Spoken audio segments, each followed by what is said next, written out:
everybody, welcome to a Hot Toy special. My name is Az, I'm your host. We were catching up. It's been a while since Rob and I have streamed together, particularly on the Hot Toys.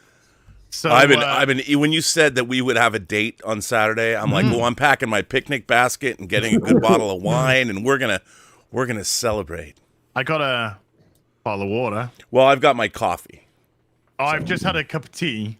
Yeah, we got this Hot Toy special because Robert and I used to do Hot Toys together, fully articulated together, and then you went full time with Campia. So unfortunately, we couldn't do the show during the week, which was a shame. And I wanted to bring it back. And George has been a great host. Yeah, and it's great to stream with George too. No, God, I love your stuff. I love your stuff. I like your videos as well. I mean, I've been enjoying. I like your delivery. I always feel smarter when I watch one of your streams just by hearing of your. Stupid when I watch one of them because he's like, I'm like, oh God, I'm right thicko, Yorkshire thicko here, you know. My favorite Yorkshire man. It's good to see you again. Oh, it's great to see you. How are you doing? I've been doing great. We moved, and that has been, to be honest, difficult. Thanks to Martino. Martino's always helping out. By the way, I swear to God, I will finish your voiceover today. I haven't even started because I've just got my voice back from the coof. So. Oh yeah, I owe him the voice tracks. Which, by the way, if you guys have not seen Martino Simone's play treks, everyone he just pluses them. Everyone is more brilliant than the next, and I think that his magnum opus is coming, and I can't wait to see it. I put them up on my channel. You can see them there. They're great. They're demented, but they're great. Brilliant. Yeah, I thoroughly enjoyed doing the voiceover last time. So yeah, coming back for more voices, more characters. I'm gonna have some range, darling. So what you've been up to? It's been over a year. I can't believe it. And you were banned from the Twitter and you came back. I know. I mean, when I saw Hot Toys transformed back into Heel versus Babyface, I was like, Dr. Frankenstein, it's alive! It's alive! It was fantastic. Nobody's more surprised than I. Literally just woke up one day, saw an email, say, Twitter, your account's been unsuspended. I immediately said, stupid, spam. Fake ass spam trying to get my Twitter details. Not that I was on Twitter, because I was banned, of course. And so I thought, oh well, I won't click any links, but I'll open my OG Twitter just to see, And then I just opened it up, and it was just like, can you just delete saying all men must die, please? I don't understand. Okay. Did they not get the fact that it was a reference from Game of Thrones? It was a Game of Thrones. I know, but it's just.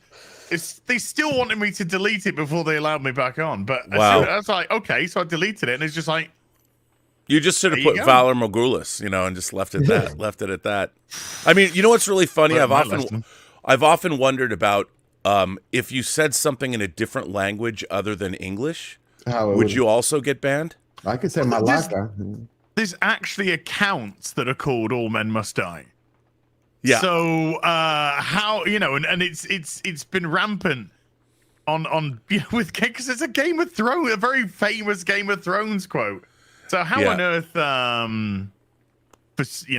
it got, I don't know. I don't care. I'm back, baby. 18 months. I know. Well, you're back, and it's good to see you. And there's been many toys under the bridge. I mean, first of all, the Hot Toys releases are out of control. Oh yeah. Oh, they're out of control. I mean, it's like I don't have disposable income like I used to anyway, but it's like, come on. Well, it's because they don't have they don't have this Phase 4 for Marvel hasn't produced the results for them. I talked to someone who obviously works with Howard Chan. And Howard Chan, you see a lot of the repeats that they're doing, the Batman, everything it's just going back and repeating it because they don't want to buy any more licenses. They just don't. Well, I think it's interesting. Like they need to customize. They need to customize. Look, I'm sorry, I didn't mean to interrupt you. I was going to say, you see what Queen Arts did. Queen Arts is finding that right sweet medium between, like a hot toy and the custom market where you're paying, $1,000, $2,000. So they're doing those $400 to $500 figures, and that's why I think where Hot Toys needs to go, into those really unique places. Blade Runner, Justin stopped in LA, Justin from Justin's Collection. Oh. And he stopped in LA before he went to Vegas for that InArts event. I was going to go with him, but I ended up not being able to because a family situation occurred. But I was able to stop, and he was shooting all of his reviews because they had all the product with them. So I was able to hold even Aragorn. They had Aragorn there, but they weren't the InArts. Yeah, the InArts Aragorn. And that was the original one, remember the one that had the bad face? They went back and reworked it out for gorgeous. It was still, I mean, even then it was pretty damn. What's amazing about those figures is like Bruce Wayne, the Battinson Bruce Wayne, the coat was, I was like, how does that, I don't even know what fabric it was. It was awesome. I couldn't stop holding it. It just felt so good in my hand. But those figures are here's the funny thing about them is they're beautiful. But at the end of the day, you're looking at them, but they're still 1/6 scale figures. You know what I mean? Yeah. Like they're awesome, but they're still 6 scale. And when you put them up with other 6 scale figures, it's not like we were just talking about the John Walker here. I don't know why he's hanging out with my band, but the John Walker figure is a third-party figure, and it's a great figure. It's indistinguishable from a Hot Toys figure, even close up. And if you put it with your rest of your figures, the question is, like for me, I just want the figure. To be honest, I don't care how much it costs. I mean, really, if you want the figure, you're going to buy it anyway. Get it. Yeah. The John Walker was, I mean, for 1/6, beautiful. Yeah, it's real. I got it on sale. It was on sale. They had a big sale at Toys Wonderland, and I got figures for like $80. I think John Walker was $130 or something. They have one going on right dude, now. I'm having all the trouble in the world with Toys Wonderland. Shit just isn't arriving that's being shipped. Yeah, I'm literally going to be compiling a huge list of stuff which they have said is shipped. I have not received. Yeah, I mean, I have a huge credit with them, and they've been doing all right. But like, they had Comics Sanctorum was blowing out old So-So Toys X-Men, and I was just picking them up because I was trying to get as many X-Men as I can. But I did get those. But I've got my InArts Joker. I've paid for the shipping. I paid it off over a year or something, and I don't know. Some people have got them in the States, but they're batches. I went with batches. Well, I went through Spec Fiction for the InArt stuff. So I paid those off immediately because I got all the Batman stuff in arts, and also the double pack of the Joker. Jeez. And I've also ordered all of the Hot Toy the Batman stuff because I really want to do a comparison between them. Yeah. And also it gives me license to play around with some, considering I'm getting the Jazz Inc. 1/6 Batmobile. By the way, how great is the 66 Batmobile from Jazz Inc.? Wow, that's a beautiful. Juiced is amazing. Look, dude, look. Modular cases. Oh. And then up there, we've got, it's difficult to see because the lighting. Are those DF60s put together? They're DF60s put together. There's 6 of them. Yep. The bottom 2 are currently acting as storage for shitloads of Lego.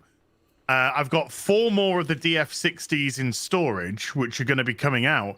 And I've ordered 3 DF120s plus bottom drawers. Yeah, I have 3. I have 3 bottom drawers and 9 DF60s, and I'm building them out so all 3 are together. Yes. In one, so they're open on the inside. Yes. They're open on the inside. We took the panel. Yeah, and I mean it's great. Is that Rorschach? Yeah, that's Walter Kovacs. Oh, is that a custom? That looks beautiful. No, it's So-So Toys because they're doing all the Watchmen. But I bought 2 of them so I could have Rorschach. But I really wanted these are just here. Like I got my 2 Heat figures, Robert De Niro and Al Pacino, and these haven't been They haven't been moved into the cases yet, but yeah, I had to have Walter Kovacs with the "end is nigh" sign.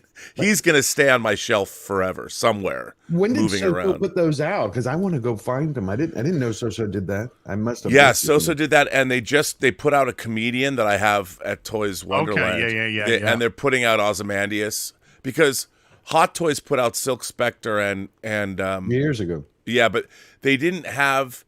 The thing about Hot Toys is they didn't have, because the smiley face is actually copywritten. Yes. So the smiley face was just plain yellow.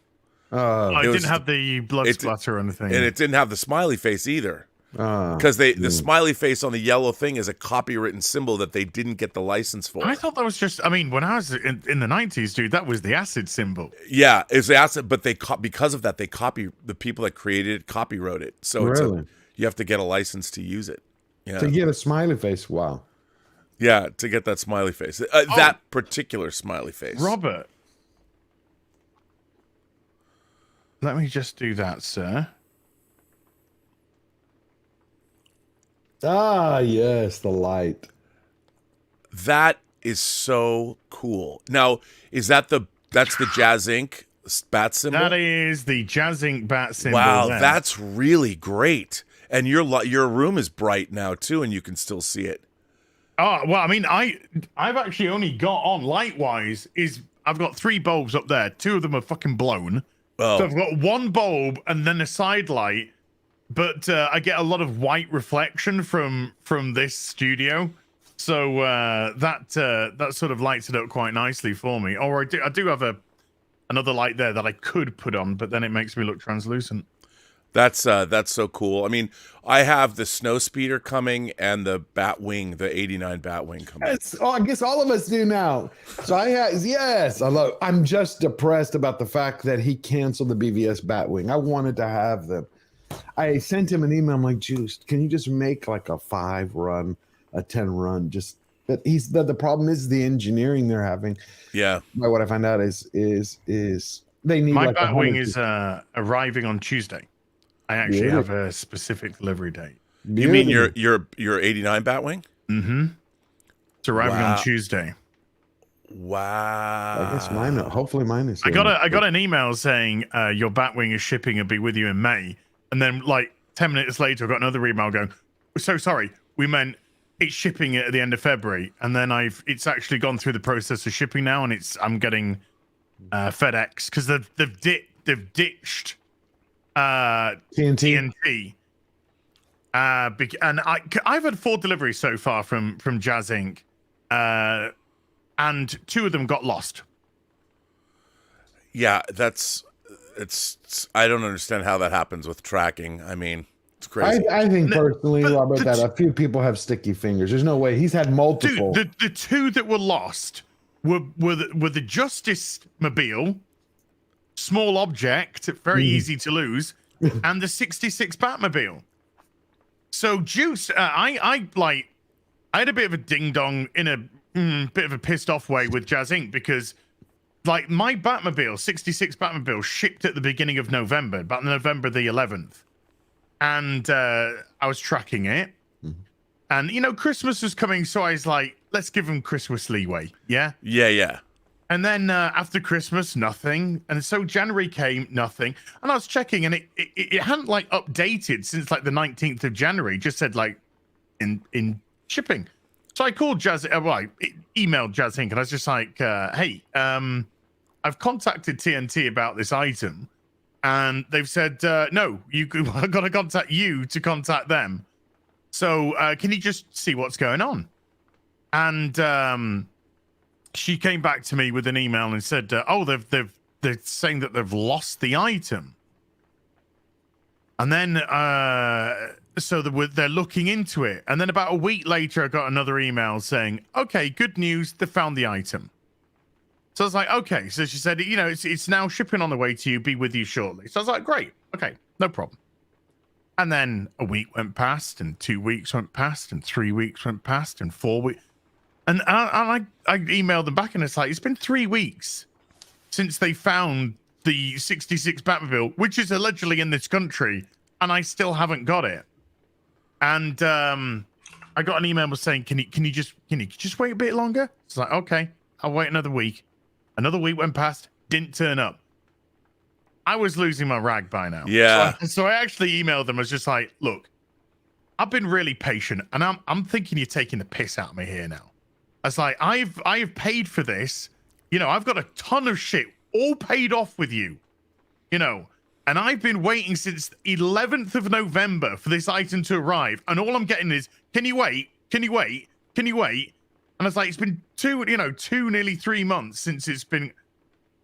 And anyway, she came back to me. She's like, look, you're right. You have been waiting too long, and we're sorry. We're going to ship another one out to you right now. And we're going to send it by a different courier. And we're not going to use TNT in it. Because I also put in the email, I've had 4 items from you, and 2 of them have been lost by TNT. I don't want anything by TNT ever again. And she said, oh, we've also decided not to use Yeah, TNT I bet you weren't the anymore. only one. This Someone FedEx, else too. this FedEx. Yeah, so they I think they ship it FedEx. So I get that one within a week. I get the replacement one. And they said, if the other one arrives, could you please, do us the courtesy of saying that it's arrived? Which of course I'm going to do. I'm not going to, rip off somebody. But has that other one turned up? No. I just saw totally. This is crazy. I mean, but my Batmobiles, I've always got stuff back from them crazy on time. George, I just saw that you put in the chat that you've ordered your Playmobil Bird of Prey. I Martino. did a few days ago, but they take like 10 business days because he was very nice. I think it was like the first time I was on here. Taz and I were talking about. I've been waiting for mine. Martino got me the Enterprise, the DB5 Goldfinger, the Knight Rider kit, the A-Team van, Yeah, and the van, the van and the Bird of Prey. But I have to tell you, I just moved it. But I had because this is a garage, so I have a big ceiling. I had because the Enterprise comes with the suspension thing, which works great, and I had it suspended right over here. But I've been moving my physical media collection around, so I had to move the Enterprise because I got more shelves in. Believe me, I've been rebuying movies. Yeah, because you talk about physical media collection. I used to have a room. Everything from laser discs and beta, the Super VHS to every Blu-ray. But then when I made a media room, I was like, maybe it's time to go to get rid of them. But these last couple of years, after I saw, especially what they did the other day to Roald Dahl's books. Well, that's I want everything in hard. I want physical copies. So I've been buying them. And there's never been a better time with the boutique stuff and the things that have been coming out, the transfers. It's funny that they announced, I love your response they announced on Twitter today that they're going to release a set of unedited versions. And I'm like, I'm reading this and I'm thinking, what, that's the special edition? The set of unedited? Unedited, yeah. I did a thing about, I loved Roald Dahl growing up. I had all of his books. I read them, and I liked them because of the language. And I'm Jewish, and I knew he was anti-Semitic, and I didn't give a F. I'm the same. And I'm like, I don't care. And it's like, I liked his work because it was mean and nasty and fun. And that's what they're changing. Did you see some of the changes, Robert? Well, that was like when they changed Rudyard Kipling in that one because I read that Telegraph article on all the changes are okay. How do you? I can understand somebody like first of all, I don't believe in censorship or changing the words of authors at all, but to go through and make one of the authors he cites Jane Austen. He didn't want Jane Austen cited. If he did, he would have put her name down. Right. And Rudyard Kipling. It's funny. I watched The Man Who Would Be King. I watched it 2 weekends ago with Sean Connery and Michael Caine, one of the great, directed by John Huston. That's based on a Rudyard Kipling story. And it's like, what is he bad because he was a Brit in India?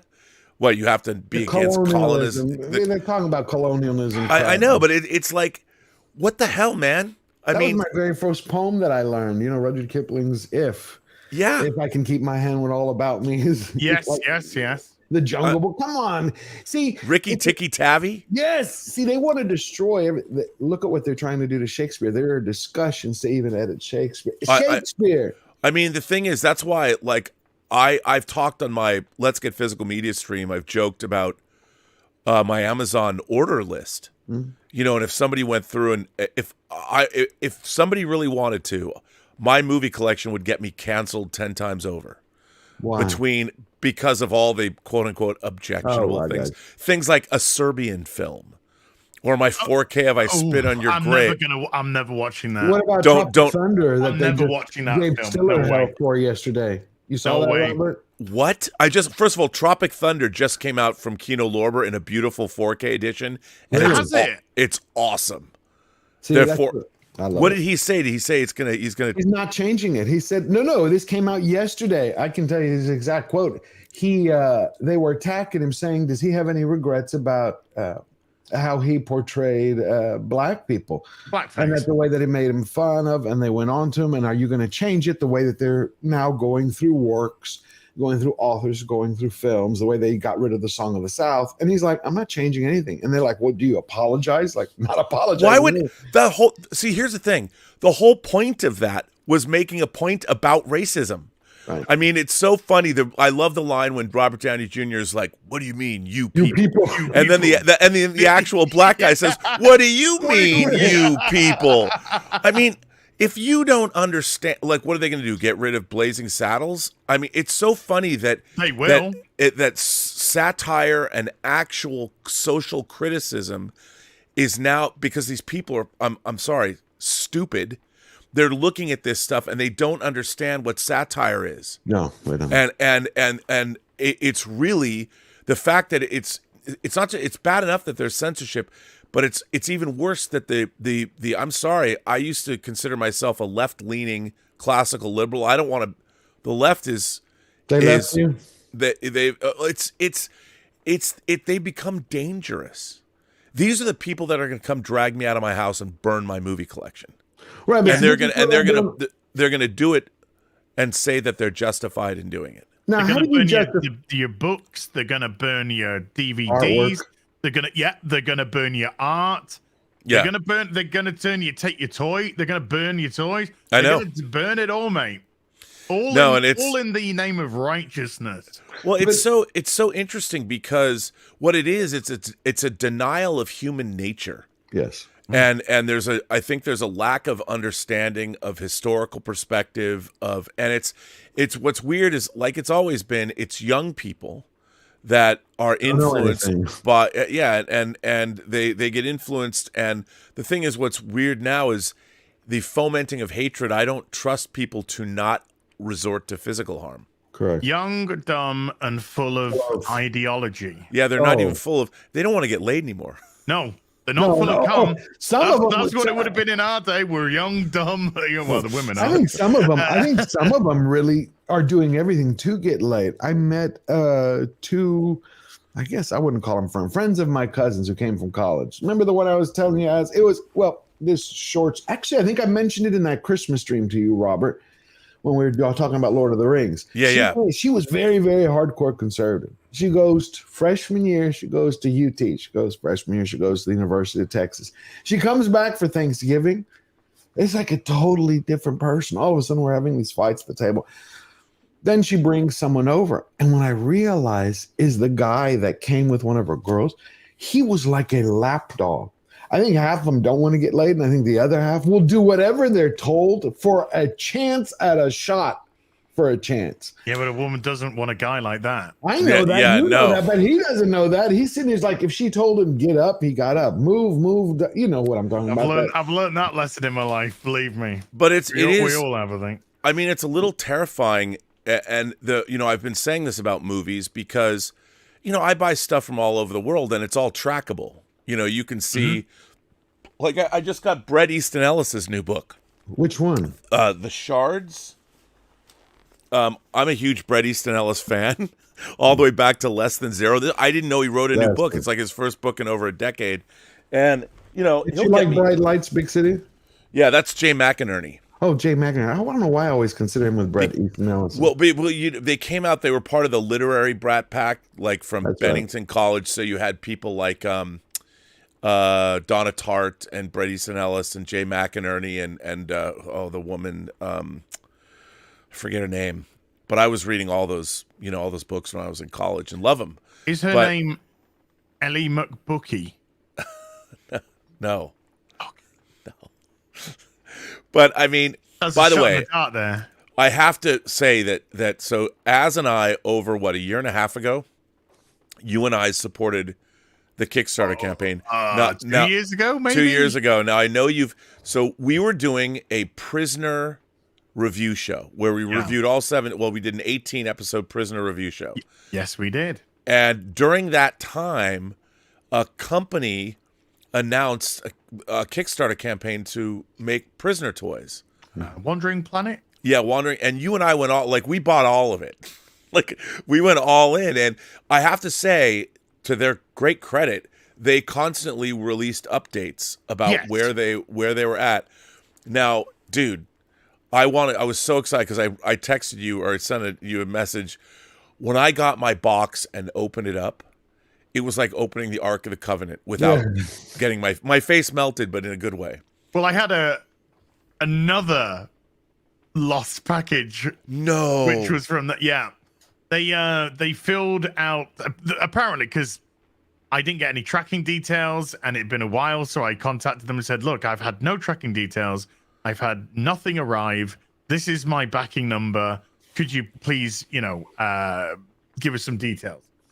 And they said, oh, look, we're so sorry. We filled in the import details incorrectly and they shipped the box back to us.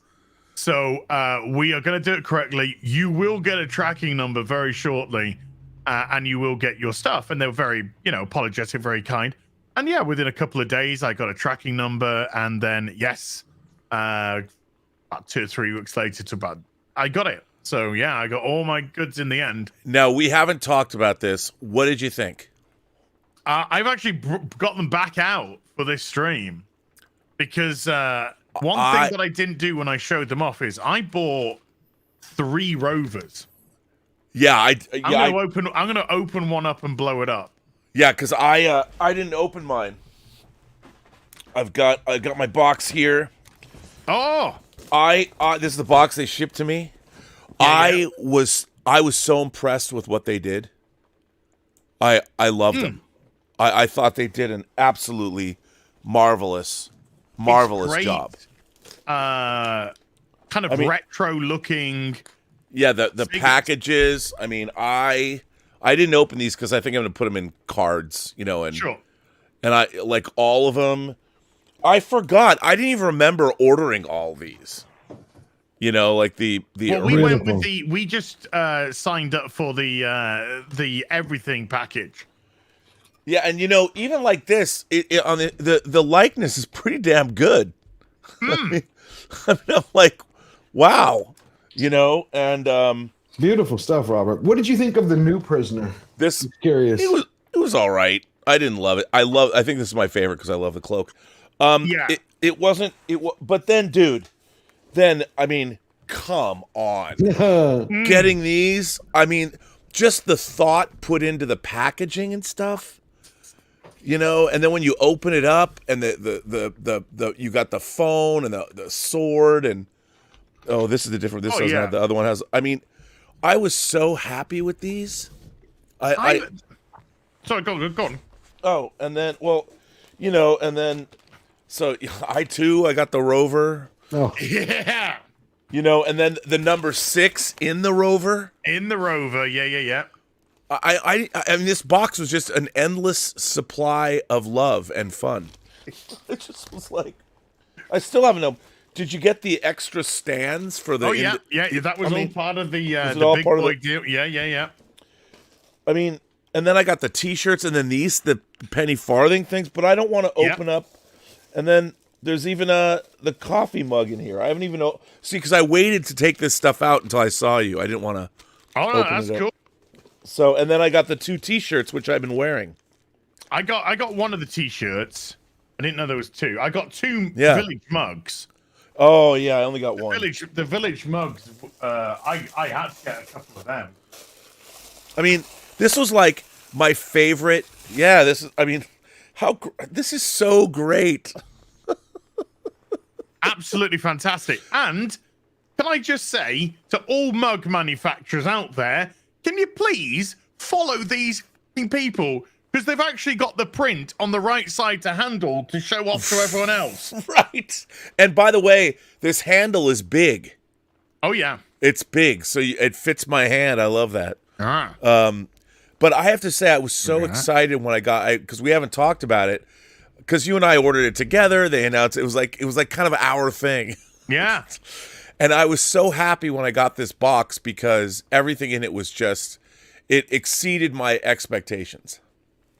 Yeah, it was. I had completely, same as you, completely forgot about what we'd ordered, what was in there. Yeah, and it was like there was so much stuff in the box. So when you're like pulling out, number 6 in the Rover, and I know it's just like what I can't remember that. When I got the balloon Rovers, what is yeah, I mean. Look, these are just divine. Yeah, and the free for all, how it comes with all the different colored phones. Yes. Which was and the only thing that that's Schizoid Man. Schizoid but Man. they each come with different accessories. Yes. And I was stoked. I mean, yeah, you see the three when I saw the 3 phones and his walking stick and the bullhorn. I mean, come on. And the rosettes. Yeah. And the only thing I wished I had now was his desk. Was number 2's desk. Maybe they'll make one, or maybe I'll make one. One thing, I mean, when I say disappointed, that is a stretch of a word. I actually thought that one of these had a Leo McKern. Right. And so when there wasn't a Leo McKern, I was just like, how did they not do a Leo McKern? Yeah. But, they might not have been able to get his likeness approval. Maybe. Or his likeness rights. Maybe. But because the actual carded figures, I think I saw. I was on a bit of a shop on. I got some 4Ks coming today, by the way. Really? Nice. What? Yeah, I'll mention them in a minute. But yeah, when I've got these, and I've got a bunch of GI Joe carded figures because Robert, while you're here, grab it out because I got the HasLabs. Oh. Man, and after Top Gun Maverick, how cool is it that you have that? And that, even though I've knocked my headphones off, I can't hear jack shit. That came with like 7 or 9 carded figures for Wow. GI Joe. So I was on Amazon yesterday. I bought a couple of 4Ks, and I saw this card stand. I was like, God, that's good because I can put my GI Joes on there, and I can put the 6s. I'm gutted, by the way. Because I think this is my favorite figure. By the way, It's my favorite one too. Mine got dinged in travel. Oh, well, no. Mortified. But Well. this is. I mean, the packaging. Oh, it's the best, Backs, dude. that's such a great picture of Magoon, by the way. Yeah. They're so cool, and it's so funny. I'm sure half the stream's like, "What the hell? What are those? What's going on?" Well, you can go back and look on our channels. We alternated and we reviewed the Prisoner TV show. It's 17 episodes. 18. And we did 18 episodes. It's 17 episodes of the show. Yeah. We did an introductory episode first. Yes. And it's so great to have these. But I have to say, I really want to give a shout out to Wandering Toys. Yeah. For doing, I mean, these carded figures are so great that they even have die cut peg stand things. You can see where that they did that. I'm like, that's just dope. It's so awesome. Yeah, I got one of the peg stands. Yeah. But I don't intend to break the figures out. If there is a figure that's going to be broken out, I have opened and looked at inside of this. Yeah, you gotta. Yeah. So I can take this out of the bag because That's and then it just opens up like. Now I have to tell you, since I also saw you last, one of the things that I did was I was getting the Partworks Space Battleship Andromeda model from Star Blazers. I've been keeping tabs of that. I'm in the middle of I'm on the back end of building it. It's 4.5 feet long, and since then, my Japanese buyer, I won an auction to get the Yamato because I missed it. So I have the Yamato, but it's not. I don't know when it'll get here, if ever. And then they have a third one coming out, which is from Space Battleship Yamato 2205, and the part works there. But the while it's a pain in the ass to build, the Andromeda is absolutely spectacular. And most of it's die cast. It weighs a ton, and it's huge. It's absolutely huge. I hear that somebody's potentially taking over the Enterprise D.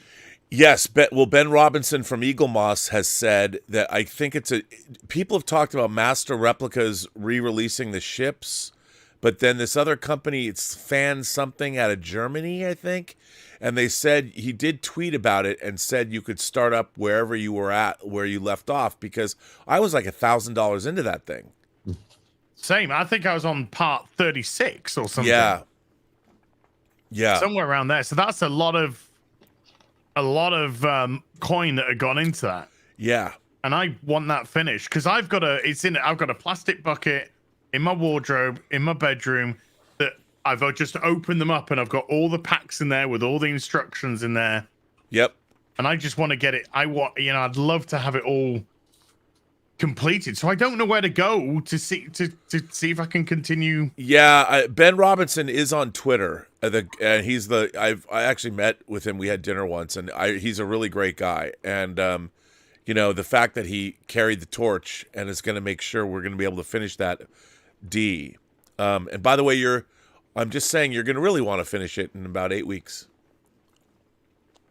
But it's just it's a great model, and I want to finish it. I've already lost my rover that I just blew up. Oh, it's got to be I'm somewhere. surrounded by toy. Your cat's playing with it. Probably. Well, she's sleeping. What are you looking forward to, Robert, the most from Juiced? Well, I mean, that snow speeder's dope.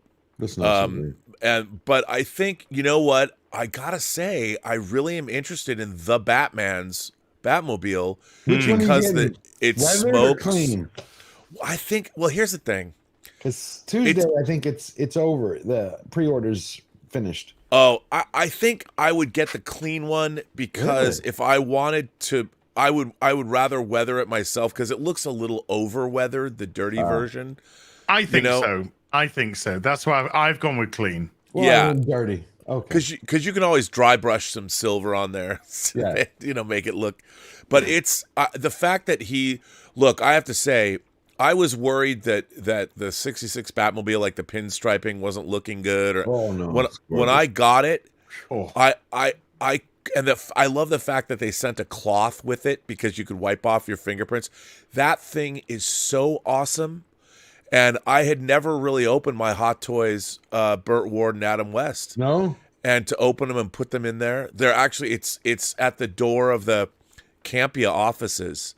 What I'm looking forward to is the 89, he's redoing it at the same time. 3 weeks after he announced he was doing the 89, you get Hot Toys re-releasing the 89 for the Flash. They say they're releasing it though. I mean, they put it up on Sideshow. I know. Yeah. I have their original. I have the original 89 Batmobile. It's good. It's really good. It's beautiful, but Jesus is making it actually 1/6 scale. I mean, when you see all the angles and everything he's gone through, he's like, I really enjoy, Hot Toys 89. But it's not the appropriate one. I mean, the way the fins are, everything. That's what I love about him. Because, he brings the whole community together. The fins, the inlet, the air inlet at the top. Yeah. Everything. Yeah. He's actually got the blueprints for it. Yeah, I mean, I might have to get that. I got to get the DeLorean before it sells out. Oh, Sideshow just emailed me last night. They shipped it. I'm waiting for mine, and yours got shipped already? Yeah.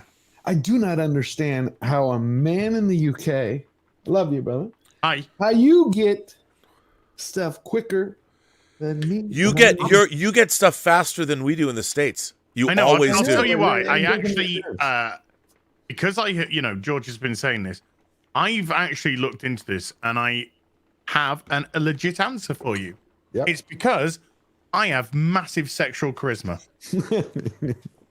Well, I figured your stamina must have increased with all the good work you've been working out and eating better, and you must become the. Well, if we keep this up for another 3 years, Robert, then maybe. I actually saw a poster at Sideshow headquarters that said "Side Piece," and you were there, and all the girls signed the poster. He said, yeah, no, that makes sense. That makes sense. Sounds Okay, legit. at least there's a reason. Because I've actually asked them, I'm like, I've been buying from y'all for 13 years. I'd like to know why my friend in the UK gets his shit months before I get mine, and I'm in Texas. Well, very sorry, sir. I don't know. It's like, what do you mean? It's like, Yeah. Robert, I got a confession. Uh-oh. We're toy collectors, yeah? I would say so. We fall down rabbit holes, We do. and sometimes we get things we wouldn't necessarily think we would purchase. That is true. I purchased a doll. oh, I'll be right back. It's not a life-size doll, is it? It's not Yeah, a that's life what I size, thought. and it doesn't involve inflating. Okay. It has a mouth. I bought a doll. Very expensive doll. You are going to show it this doll, right? I'm going to show you the doll because I was going to show it off on Hot Toys this week, and I was gonna, but when it arrived, the doll was naked, and I had to dress it myself. So last night, I spent about 2 hours, maybe a little bit more, but I was watching stuff at the time, dressing the doll. And this is the doll. Now, how much do you know about Final Fantasy at all? A little bit. Okay. In the video game, there's one called Final Fantasy 14. It's the online game. Okay, I never played that. And the main NPCs are called Scions. Okay. That's the name of them. And one of the Scions is called Ishtala, and Ishtala is Bay. She's Makote, which is Catwoman, cat lady. And they released a very detailed, Oh my God. very expensive doll of Ishtala. Okay, dude. That is rad. Wow, God. Look at that. So look at the clothes, the Oh my stitching. God. I had to put everything like the gloves, the hands, the underwear, the bottom dress, the top dress, Wow. Dude, that is dope. Look at that. and the staff is like perfect for her staff. I had to put the earrings on, tail. Okay, that is amazing. That's Now, amazing. When this came up, because this is inexpensive, and the reason why I ended up getting it is because they cancelled, Jazz Inc. cancelled the BVS Batwing, Yeah. and I had paid that off. So because I had nothing outstanding with Jazz Inc., everything had been paid off. I said, "Can you just give us a refund?" So they just gave us a refund, and this I had looked at, and then when I was like, "Yeah, I'm gonna get this," sorry, all sold out, wait list, because very limited run. And Yeah. this is made by like a very prestigious toll company, and so I was like, "Oh, I've missed out." And Wow, then, that's really no. Is that from Japan? yes. That's really, really cool. So I got an email a few days ago saying, "Hey, waitlist boy, we've actually got very limited stock, which has just come in. First come, first served. If it's gone by time you click link, we're sorry," type of business. But, and I was like, I just had that BVS return money sat there, and I was like, I'm having it. So I got it, and it shipped next day, and it was there the next day. It's beautiful. It's absolutely stunning. What were the clothes fragile, or did they go together well? Well, it came with specific instructions. Okay. And at the back, it's like press studded. So the instructions just like, do not yank the press studs. You will tear the fabric and you'll tear it, So use a nail to just prise apart the little press studs. So it's took you step by step in that. Yeah. And then there's lots of like little clips where the material clips on and the jewelry goes on. It's gorgeous. That necklace is really cool. So they got the choker, which is part of the outfit. So you had to like open up the back of the outfit, slide her in the arms, taking the hands off when you're sliding it in to put the hands back on afterwards. Then put the choker on, which fastens sideways. Yeah. Then put the press studs back up. Then put 2 parts of jewelry, one at the back, one at the front, which you see, which is the choker, the necklace on that. And then you had to put her underwear on, which are basically just like lycra shorts, cycling shorts, and then the bottom half of the dress. So it's just like, and then the boots, you had to unzip the boots down, slide the boots on, then zip the boots back. It was like, I think I was watching Nina Infinity streaming Hogwarts Legacy at the time. And we were just chatting a little bit afterwards in DMs. And I was just like, if Nina just says to me, like, just casually was just like, what are you up to at the minute? What the would I say? I'd be like, no, you know what? She would have understood. You wouldn't believe it. Yeah, you wouldn't believe it if I tell you. I'm dressing a doll. at 5 o'clock in the morning. She would have known. Yeah.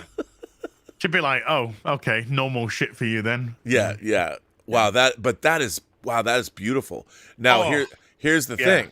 Is you talk about rabbit holes, so are there more than one of these? Oh yeah. Oh no. I've fallen down a couple of mega rabbit holes since we've been streaming. Since George is away for the moment, we'll stick it up there for now. Transformers. Oh yeah, and there's been some great stuff released. Dude, I have fallen into a fans toys rabbit hole that I don't think I can get out of.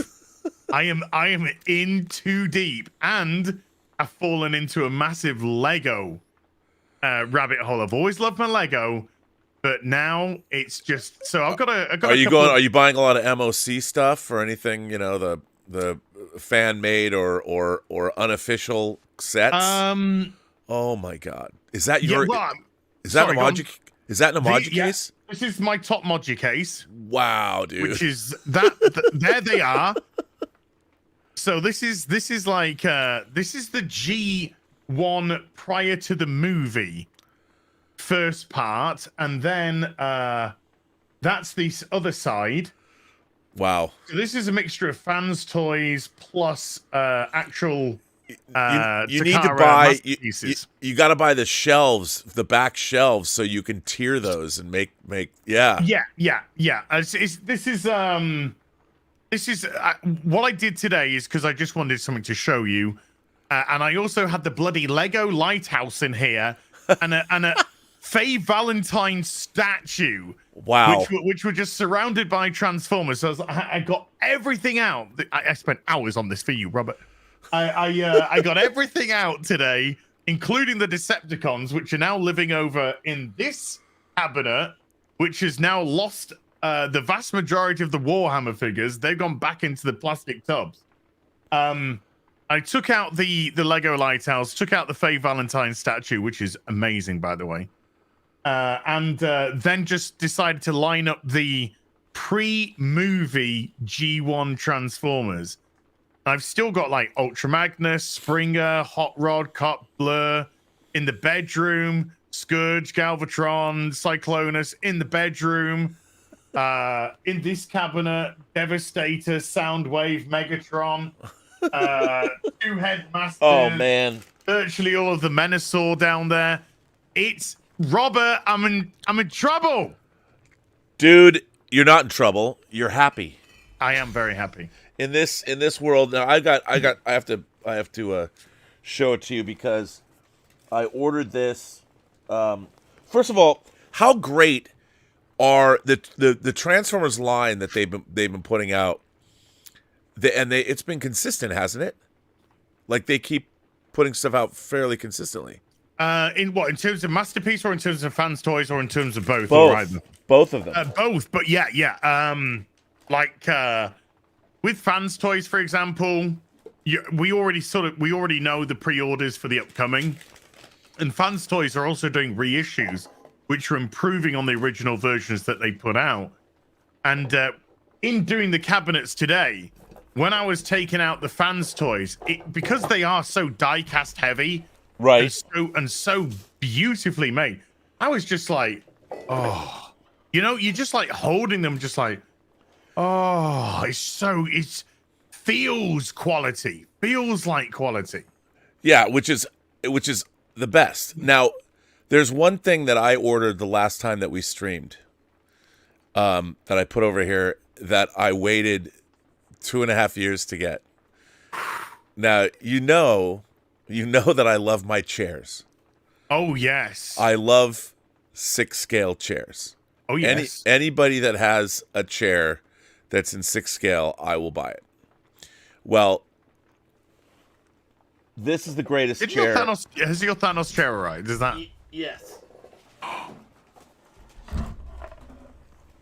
Oh, whoa, that is huge. Dude. Now, I just realized I don't have it came with an extra added weapon. Oh. And it's also got this there's dust all over it. It's got this back piece. Well, I guess that's a even cushion. Thanos needs lombard protection, so. I mean, this thing weighs about 20 pounds. It's heavy, heavy. Chunk. How great is this? Now, I ended up buying all of the Thanoses. So did I. I just had the one from Infinity War without his armor. Yeah. And then now I've got them all. I got the armor. I had to get all now. I moved the display, but I have the Infinity War guy sitting like the Thinker in the chair with the gauntlet up. Yeah. And then I have Sad Thanos. Sad Thanos was next, crying on his knees.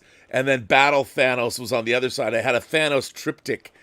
But now that I've opened up my Modja cases, I'm going to put them all back and put, getting the Kingpin figure, the So-So Kingpin.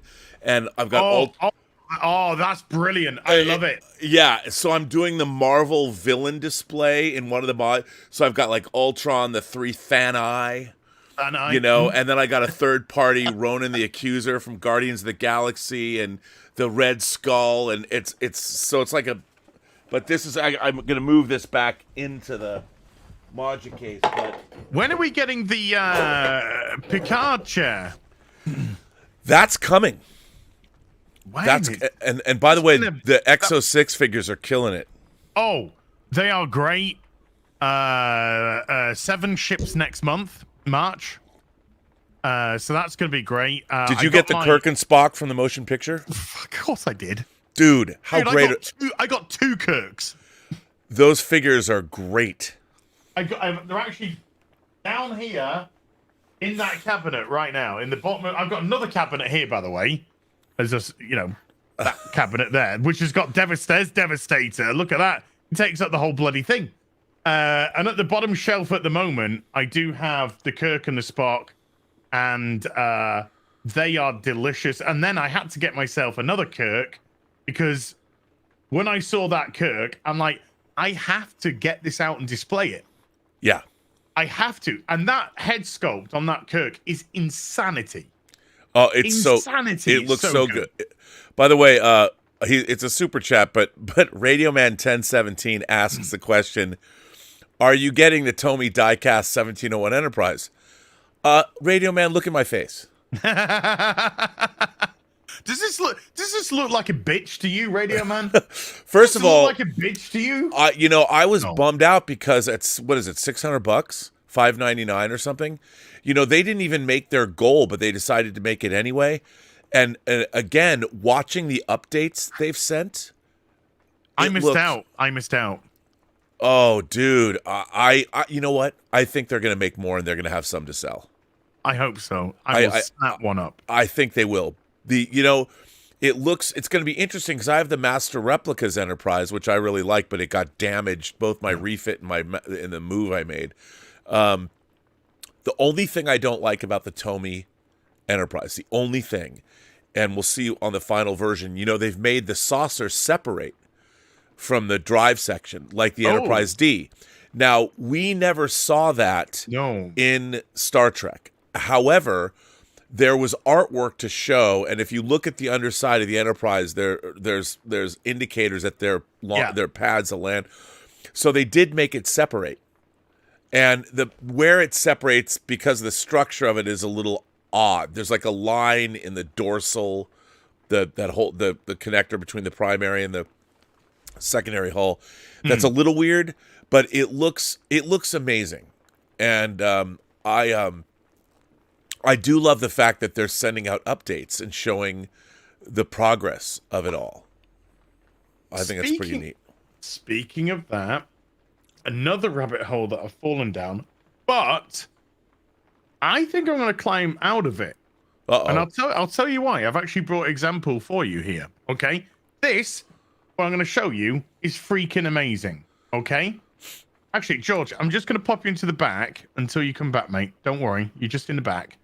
It just gives us more room here. So this is brilliant, right? This is the GI Joe classified stuff.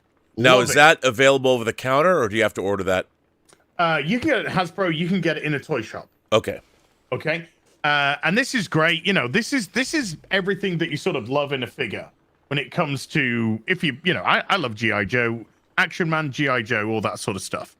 Red Shadow, Crimson Guards. Well, there used to be Red Shadows. Crimson Guards.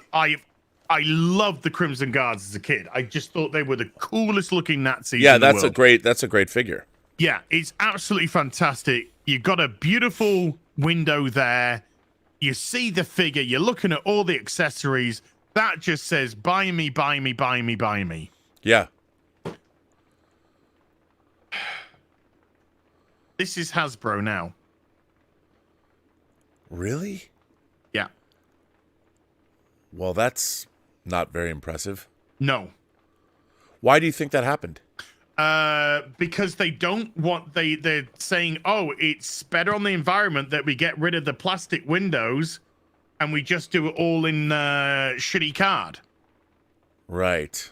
So this figure, by the way, is freaking awesome. This is a Crimson Bat. And these are great because these are going to go with the, one thing I want to discuss with you is the HasLab's Cobra Hisses that they did the campaign for. And these will be great with that just whole thing because I've bought about 8 of these now because I want I ordered 2 Cobra Hisses, classified size, coming over the ridge with an army of Crimson Guards and Cobra troopers. Just, looking awesome. But this, to me, this is shit. Yes. This is just shit packaging. It's garbage. That doesn't give me a true indication at all. It doesn't get me excited. That gets me excited. Well, plus you can display that and still see the figure. Exactly. I mean, you want to be able to see the figure. So if I'm doing the display and let's say I use 6 of the Crimson Guards, and then, that's enough for that thing. Yeah. I'll put 2 on display in the boxes, showing off and, But this to me just says, don't buy me anymore. Don't buy me. Yeah. Why is that? Yeah, that's not cool. And it's not just that. I brought more examples for you. There's CoverGirl. What is that? What is that? And what is that? What is that artwork actually? What is that? Oh, because if you look at the actual figure, it's not a cartoony figure. No, it's not anime. So that is just, what is that crap? And then we got Barbecue here. We've got Barbecue Kelly in his blue outfit. Wow. I don't know what that is. So I'm like, I've had a good run with the classified stuff. Yeah. I think it might have come to an end. I mean, it happens. I was actually going to do a video on this for the Hot Toys channel because I was so pissed. Well, you should, because people don't know. I'm trying to people don't know. People have to know. Yes. Now, I got something I was waiting for a while that I want to show you. Ooh. I like Eddie Murphy. Yeah, baby. Beverly Hills Cop 2. I got mine on display.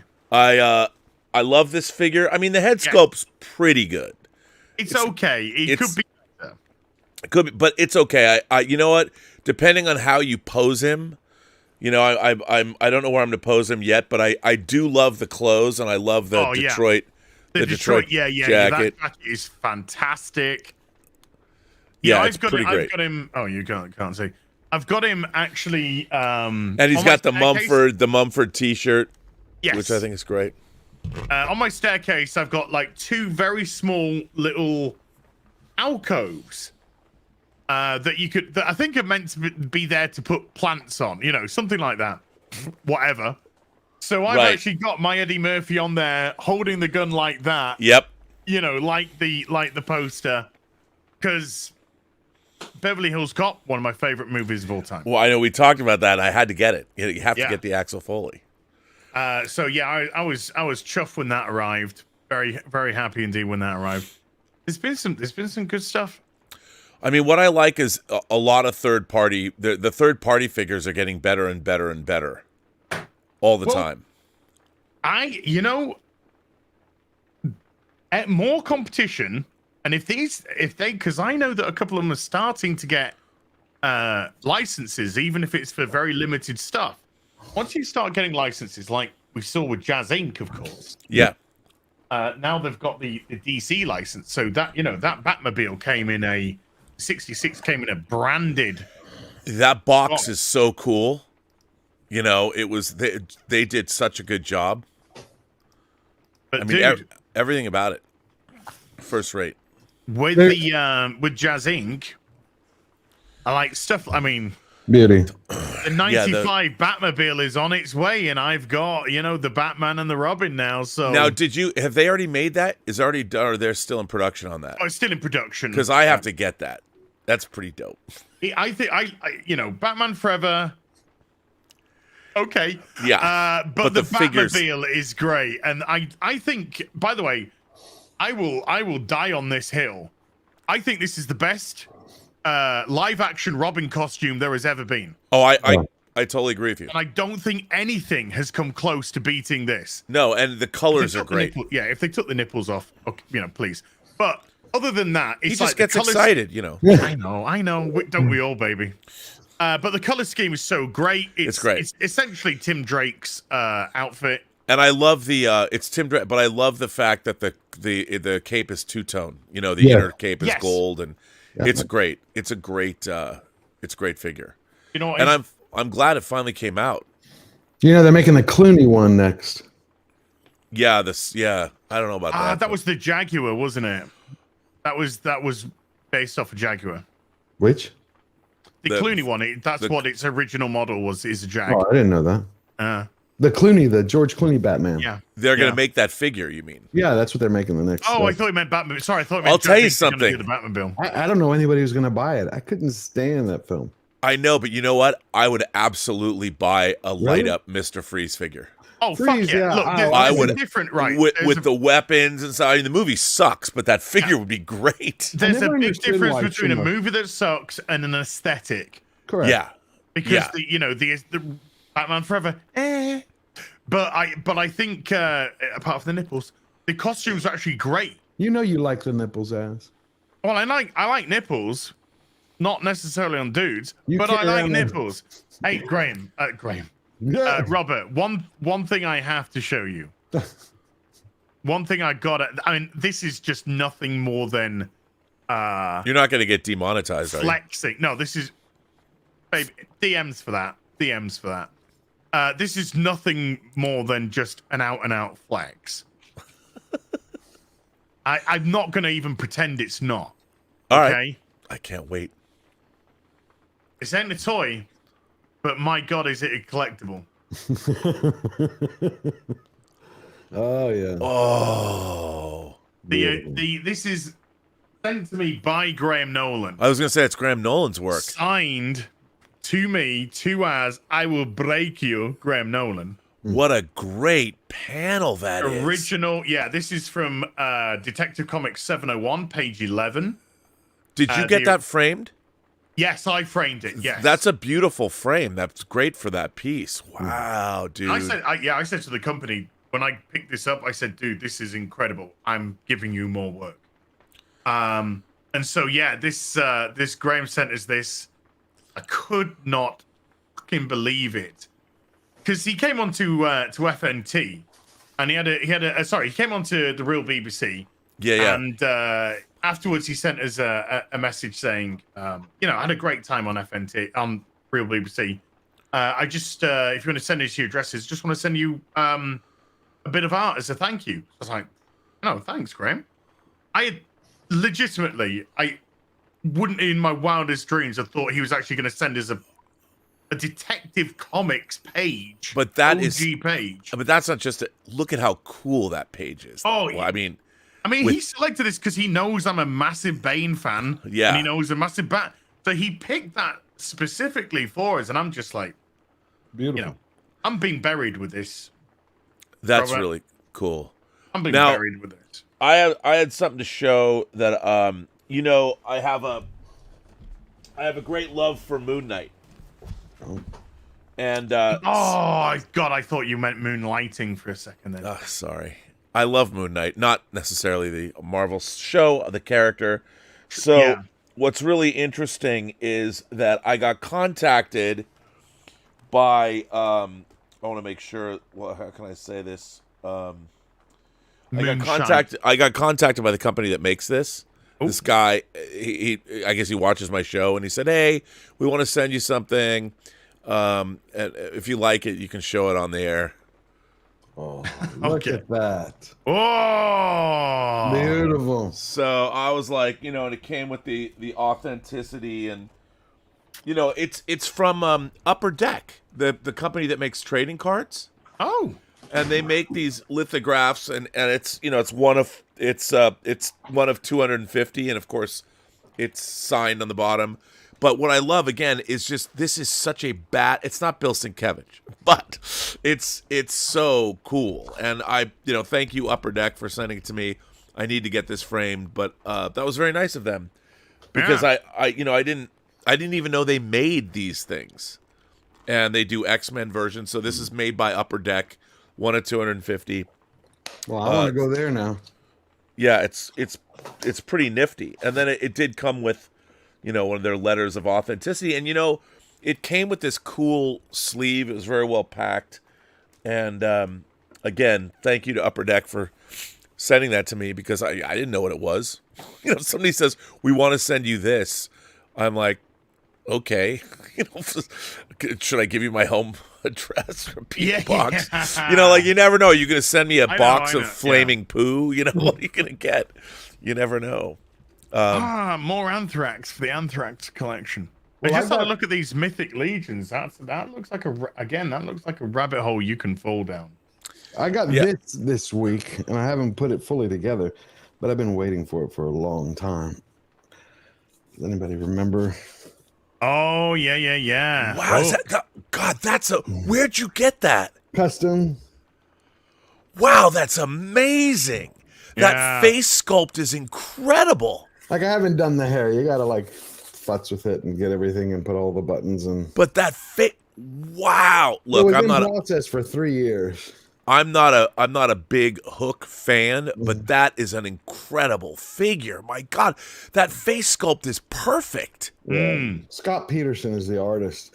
He did a run of about, I think, wow. God, the clothes, the multi-layered clothes are amazing. Yeah, that red coat is insane. That's insane. Well, the whole clothing is insane. And each one of the buttons, each one of these were made. They couldn't, they had to get everything custom. And you had to wait 3 years for that? 2.5 Worth it. years. Yeah. Wow. it was worth it. Wow, that is an amazing figure. Because I have Pan. I have Robin Williams as Pan. I just have to get him out of the box. Oh my God. And then again, the sword, the hook. Is it die cast. metal? Yeah, yeah. Oh my God. Now, I know this is a gauche question. Yeah. You don't have to answer it. Mm-hmm. What did that set you back?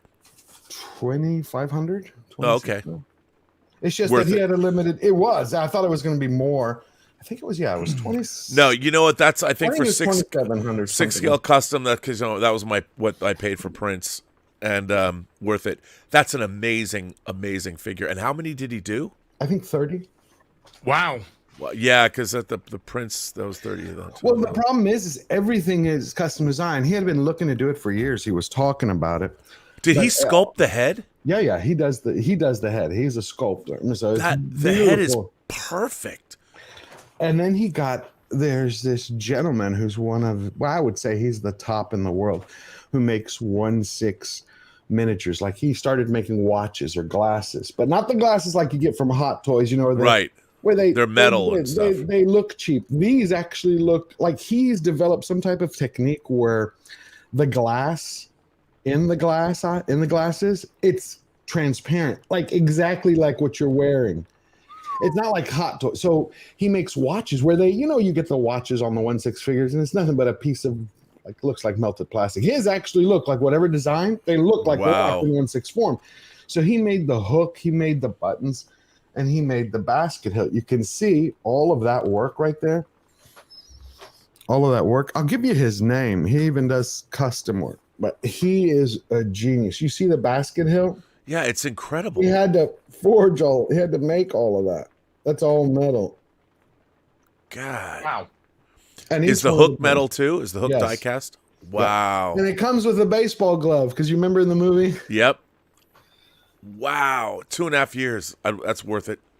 And Pan is really good because there's Robin Williams, obviously as Pan. They're thinking of doing one more, but so Scott Peterson, he's brilliant. He typically only does Blade Runner. Like he's been doing for as long as I've known him, at least 8 years. Every figure in Blade Runner. And man, I'd buy those. Asked him, Come on, Roy Batty. I'd like a Roy. Hey, I know. You showed off your Batty. Yeah, you showed your Batty off, mate. Well, I'm going to show my Batty off again. I've got my old one from 16 years ago, but it needs to be updated. I need one. So here's Roy Batty because I've been collecting the old. Because I love Blade Runner. Yeah, of course. Great film. I mean, to me, it's. Do androids dream of electric sheep? I actually think 2049 did a disservice by answering some of those questions. I didn't like the. Never answer the questions. It's got a great sound mix, though. It does. I love the cinematography, Robert. It's beautiful, but yeah. Did you like 2049? Compared to Blade Runner? You know what? It was a lot better than I thought it was going to be. Oh, I thought it was going to be a complete disaster. There you go. Wow. Oh my God, that's amazing. I know. Bastard. Oh my God.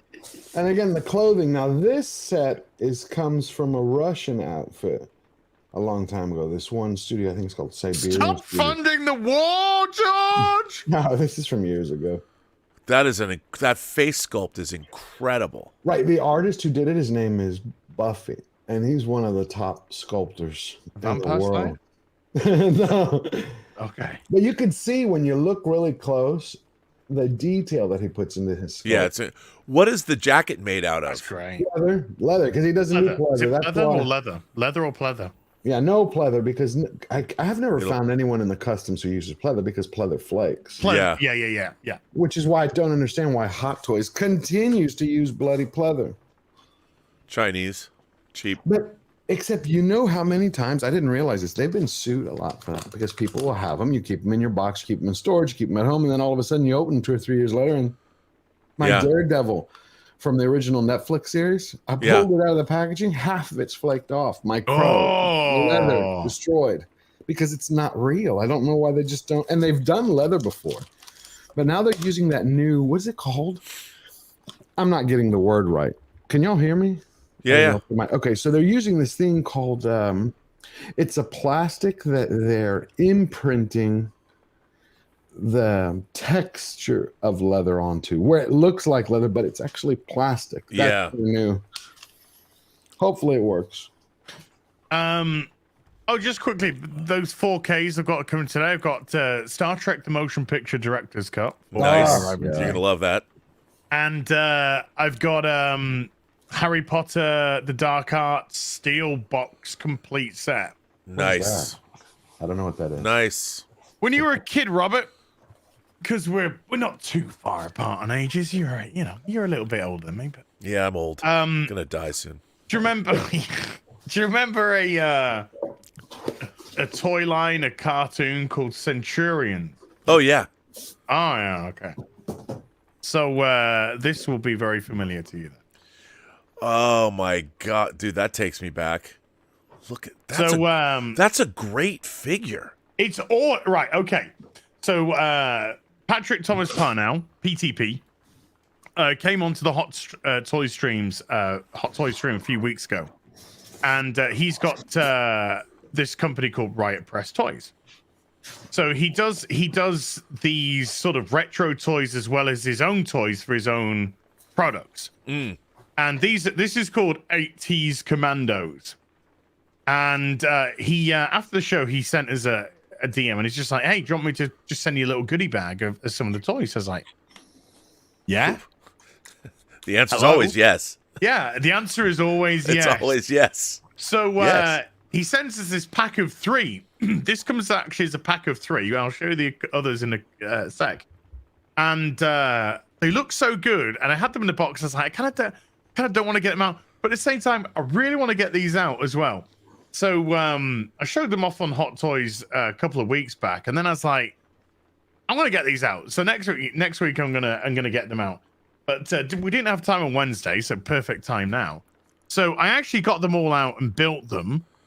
And these helmets are like segmented here, so you pull off the back to come off the front. Oh, I love this. I think this one's my personal favorite. I just love just little details like the light. Yeah. Just there on the shoulder light is really good, and then you've got this awesome like backpack with rocket. I never saw Centurion. I saw Mask. Is that like Mask? Is that the UK version? There's the slight similarity, Yeah, but not. And then, well, I mean, you can stick stuff on them, and then there's this one, which comes with the leg fins, the chest piece. And I like, and you can. I would assume mix and match all those if you wanted to. If you want to, yeah. I mean, they're interchangeable. Really cool. And then this one, I love this one as well. I really love this one. Oh, that's nice. I haven't seen one. Yeah, that's cool. The blue one, and it's got the great, like jetpack on the back. And these are awesome. So PTP, thank you so much for them, and they are great. Just a couple of things I would say. I wish they would have come with just a little foot base to keep it up. Yeah, because they're heavy. And because they are heavy. Yeah, these are these sort of, so to just try and get them to stand, it doesn't happen a lot. You got to really sort of get it, and also the soft plastic can start to warp. So hard plastic would be better, but yeah, we know you like hard plastic. But these, in the form of a credit card. But these are, I mean, the actual build quality of the figures is great. The articulation is superb. It's got a shitload of articulation, and they are great. They are absolutely fantastic. Yeah. Good stuff. So yeah, really, really chuffed to have had them. I really want to know who is Robert? Who is right next to Rorschach, in the middle between the detectives, between Robert De Niro? Who's right? That's a Sandman statue. I can't see. That's the Sandman from. Sandman. I love Sandman. That's a Sandman statue, and this is a Sandman statue as well. These are both DC. I want to say that this is the DC apps when they put out the absolute versions of the Sandman, when they released this with it, and then this was an anniversary Sandman statue, and then this was the custom Oh, that's Kingdom Come Superman that has the Fison body. Can I see his head? If you don't. Yeah, you want me to grab it? Yeah, if you don't mind, because I look at that body and I'm like, that is phenomenal. Yeah, hang on one second. I'll get it. Wow, that was beautiful. I love the You looked at that man's body, George, and you thought, oh, No, because it's really hard to do a proper Superman. Either people do him too buff or too skinny. Like that looks like it has great that recent Kingdom Come Superman that had very low production on it. They only did like 100, I think, or maybe even less, maybe like 650. That was awesome. I think I might have a. Which are you talking about from So? Yeah, I don't think it was So. No, I might have a picture on my Insta. Let me have a look. If yes, I do. A little bit out of focus because I'm such a good photographer, but that Kingdom Come Superman. Yeah. See, that's a great, freaking great. Yeah, great body. And who? That's this is the bison muscular body. But who made that? Can't remember. I think. This might have been Mars. This might have been Mars. There you go. Yeah. Is it Mars? Who does that? Oh, you're on mute, Robert. You muted yourself for some reason. Yeah. So it's Night Toys, and this was a custom. Yeah. So here is. Look at that bit. Great. Yeah. Great sculpt. And I love the how it fits. Yeah. And it's interesting because I'm going to put this. It's going to migrate into a cabinet, but I'm going to put him with my Golden Armor Wonder Woman from Wonder Woman 84. Oh, yes. Nice. I hated that movie. Hated it. Yeah. But I love the terrible movie. But I got the Golden Armor because it's Kingdom Come. Yes. I wish someone would tell me. That's the only reason I did it. Was the closest we're ever going to get to Kingdom Come. Yeah. Now, you said Night Toys. Is that like on Toys Wonderland or 1/6 Outfitters? Yeah. I mean, it's a really weird. I think I don't know I don't know where or what this is, but it was like some bizarre custom Toys Wonderland, I think, figure. Yeah, I got it from Toys Wonderland. But I have to say, what I really love is the suit. Yeah, you can't really see, but the S is like rubberized. Yes, and then this cape is cloth, but it's really I love the way it falls. Yes, you know, and then it's got I think there's different head sculpts. I'm not sure. Yeah, mine is I think slightly different than yours. I think we compared heads once, and I think yours is slightly different than mine. Very nice. I love both of them. But let me ask you a question. How does I got so many questions for you, Robert. I always love listening to you. How do you go from the original Wonder Woman, the one that Patty Jenkins made, to 1984? Like, did you get this one as well, by the way, Rob? Oh, no, and I wanted to. Now, okay, this is interesting. So mine comes with this certificate of customization. Yes. And it says it's signed Kingdom Come Superman. It's 38 out of 75. That's it, 75, yeah. It was finished on April 15th, 2022. Okay. And it says this is a limited edition product customized by the Night Toys team. We're glad it can become in your collection. Please store it in a dry, ventilated environment.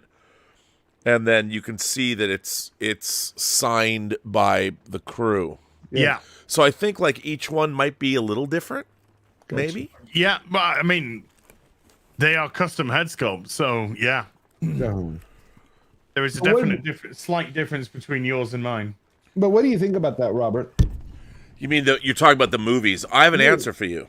Oh, because it's like, how do you go from getting the recipe right, and then the very next movie they... Now, I have all the respect in the world for Patty Jenkins. I mean, she made Monster, which I really liked. She did not develop... Monster. She did not develop Wonder Woman. She replaced the original director. A lot of the development, the script and all that for the movie was completed before she got there. Okay. She wrote 84. Yes. Is she not? And I think the real problem with here's what I don't. This is the thing about Wonder Woman 84 that I was perplexed by. The plot of the movie, this idea that you have a wishing stone, doesn't work at all in terms of like if you're here's the thing. This is my unified theory, the Burnett unified theory of the modern superhero film. We, the viewers, want to believe that these superheroes exist somewhere in our world, at least in our imagination. And if you watch, like, one of the great things about Iron Man 1, the very first MCU movie, is it's essentially set in our world. It felt real. I thought Stark is out there somewhere. It feels real. He feels like a real guy. And one of the things that when the MCU first started out, the thing that I was most worried about, I'm like, how are they going to make me believe that Iron Man, Captain America, and Thor can exist concurrently in the same universe? Like, how am I going to believe in the Rainbow Bridge and Asgard and all that? They made me believe. You know, and even though Captain America 1 starts out in the past and fantastical, you believe it because of the characters. Now, cut to, I could not even get through Love and Thunder. Oh, like no. It's garbage. And then as much as like I really did like the Ant-Man movies because I love the fact that especially the first one set in the real world, the climax of that movie takes place in Scott Lang's in Cassie's bedroom on that train set. On the train. I like the Ant-Man one. I kind of like it, but this one, I did too. And then when you go and watch, look, I understand the problem with the MCU now for me is that it has spun off into it's no longer grounded exactly in any reality. Like even I think Infinity War and Endgame put together are two of the most wildly entertaining fantasy movies. Like when you're watching the beginning, when Ebony Maw shows up and they're in the middle of New York, they come out of the Sanctum Sanctorum and they're like, what's going on? You have you're watching Doctor Strange, Iron Man, Spider-Man fighting Ebony Maw on the streets of New York. Beautiful. Yeah. So you see Spider-Man he's in a school bus on a bridge seeing a ship in the middle of, Manhattan. So it's like, it's all real world touchstones that you believe in. Even to a certain extent, and I'm more of a fan of Shang-Chi than other people, that action scene when they're in the bus, you got the bus careening down control down San Francisco and a fight in the bus. So it's in the real world. In Thor: Love and Thunder, I didn't believe 1 minute of it. Yeah, but how did you Same buy with Ant-Man. But did you buy into The latest Ragnarok? one. Because that was the same, but it had a different feel to it. But yeah, the thing about Ragnarok was it was purposefully atypical. It was comedic. Like at the beginning when you see Surtur in underground, and Thor's chained up, because they'd never done that before, it got away with it. But when you watch Thor: Love and Thunder could have been a really great movie, but it's like everything is a goof. Right. Everything. And if everything is a goof, then nothing works. Like even when the straight stuff is like you need to have something to counterbalance it. Yeah, and I think that like the thing about Wonder Woman, Wonder Woman, you have Wonder Woman in World War I running through trench warfare in the No Man's Land sequence. Yeah. And it's like it doesn't get more real than that. And then in Wonder Woman 2, nothing felt authentic at all. Right. Nothing. Even when they're in the mall and there's the big mall battle, that was movie mall battle. Right. And you don't believe a minute of it. No, it's exactly what happened with the latest Ant-Man movie. I didn't feel connected to anything because they're in this ridiculous place. And the worst thing was when you're in a ridiculous place and you're not connected and the CGI's bad, then it just completely takes you out of virtually everything. And it's Cocaine Bear did more on Friday than Ant-Man. Beat it. Ant-Man has had like the biggest drop. 71% it's expecting this weekend drop. Yeah, and what's really interesting is I really like Jonathan Majors as Kang, and I said this when I was watching Loki. I love Tom Hiddleston. Loki went too far. Oh yeah. The time variance authority and all of that belongs in a whole nother realm. Well, once And you I get in think that time, Robert, it's like multiverse. I didn't mean to interrupt you. Go ahead. no, but I mean, look, even if you think about the great, and I hate to say it, I always go back to Star Trek. But if you look at different multiverses, like the mirror universe in Star Trek, Okay. it's very grounded. You know, Spock might have a beard and people are evil, but there's still it's the same ship. You still recognize the world. Yesterday's Enterprise, the great episode in Next Generation, in the third season, when time is changed, Tasha Yar comes back, we're at war with the Klingons. Call it a multiverse. It's still grounded in the familiar Next Generation milieu that you know. Things are different. But with the multiverse, everything is so wacky and bizarre. They did not. I think it was an overall failure of Marvel to not make their multiverses believable. Do you think they went too far though with the multiverse? Because in that they went way too far. Right, but in a way, lazy. It's like they needed to stick. It's like I don't understand. They had the recipe down. I love Phase 1 through 3. Like I watch it all the time. Yeah, dude. Those movies. I mean, you go back and they're wildly entertaining. Yeah, Captain America: Winter Soldier, Captain America: Civil War. I even like Iron Man 3. I like Iron Man 3. Not my favorite, but I like it. But I enjoy them. Black Panther. I mean, you name it. I even wanted to. I really wish they would have done Black Widow during it. Not I do. It's like, if they had done Black Widow during Phase 3, people would have liked it more, I think. But again, if they'd done, they made the wrong film. It should have been Black Widow with Hawkeye. Hell yeah, in Budapest. That's what the movie should have been. Yes, 100%. And it should have been it should have been kind of like Captain America and Winter Soldier. It should have been espionage based, and spy based, and obviously you can, because they are superheroes. You can work off your action scenes from there, but it should have been those two. That's what it should have been. Yeah. But where do you think they went wrong? I mean, you got Feige who keeps saying we're gonna go 80 years. I'm like, not on this path. It went wrong with bringing all new old Marvel, which all failed. Right, but that failed. That's what I'm saying. They're repeating what failed in the comics. Why would you repeat something that didn't work in your foundation? Because it's no longer entertainment; it's edutainment. Okay. Yeah, I also think that. I think the idea probably on paper looked good, but then then they forgot that the only way a multiverse can work is if your original reality works. Correct. You have to have because otherwise the multiverse is. And I have to say again, Doctor Strange in the Multiverse of Madness was not. How interesting would it have been to go to a different Marvel universe, like what was it, the 818 or whatever, wherever they go where the Illuminati is? Right. You don't see the world. You don't see the world at large, and you needed to see, like, when we've seen other multiverses, like if you look at TV shows like Fringe. Oh yeah, if you ever watch Fringe, yeah. Or the J.K. Simmons show with the counterpart. Both well done for multiverses. Fringe, beautiful. Really, really well done. And with Marvel, they're like, when you go into, first of all, the quantum realm, I didn't believe any of that. All of that was it's all just goofiness.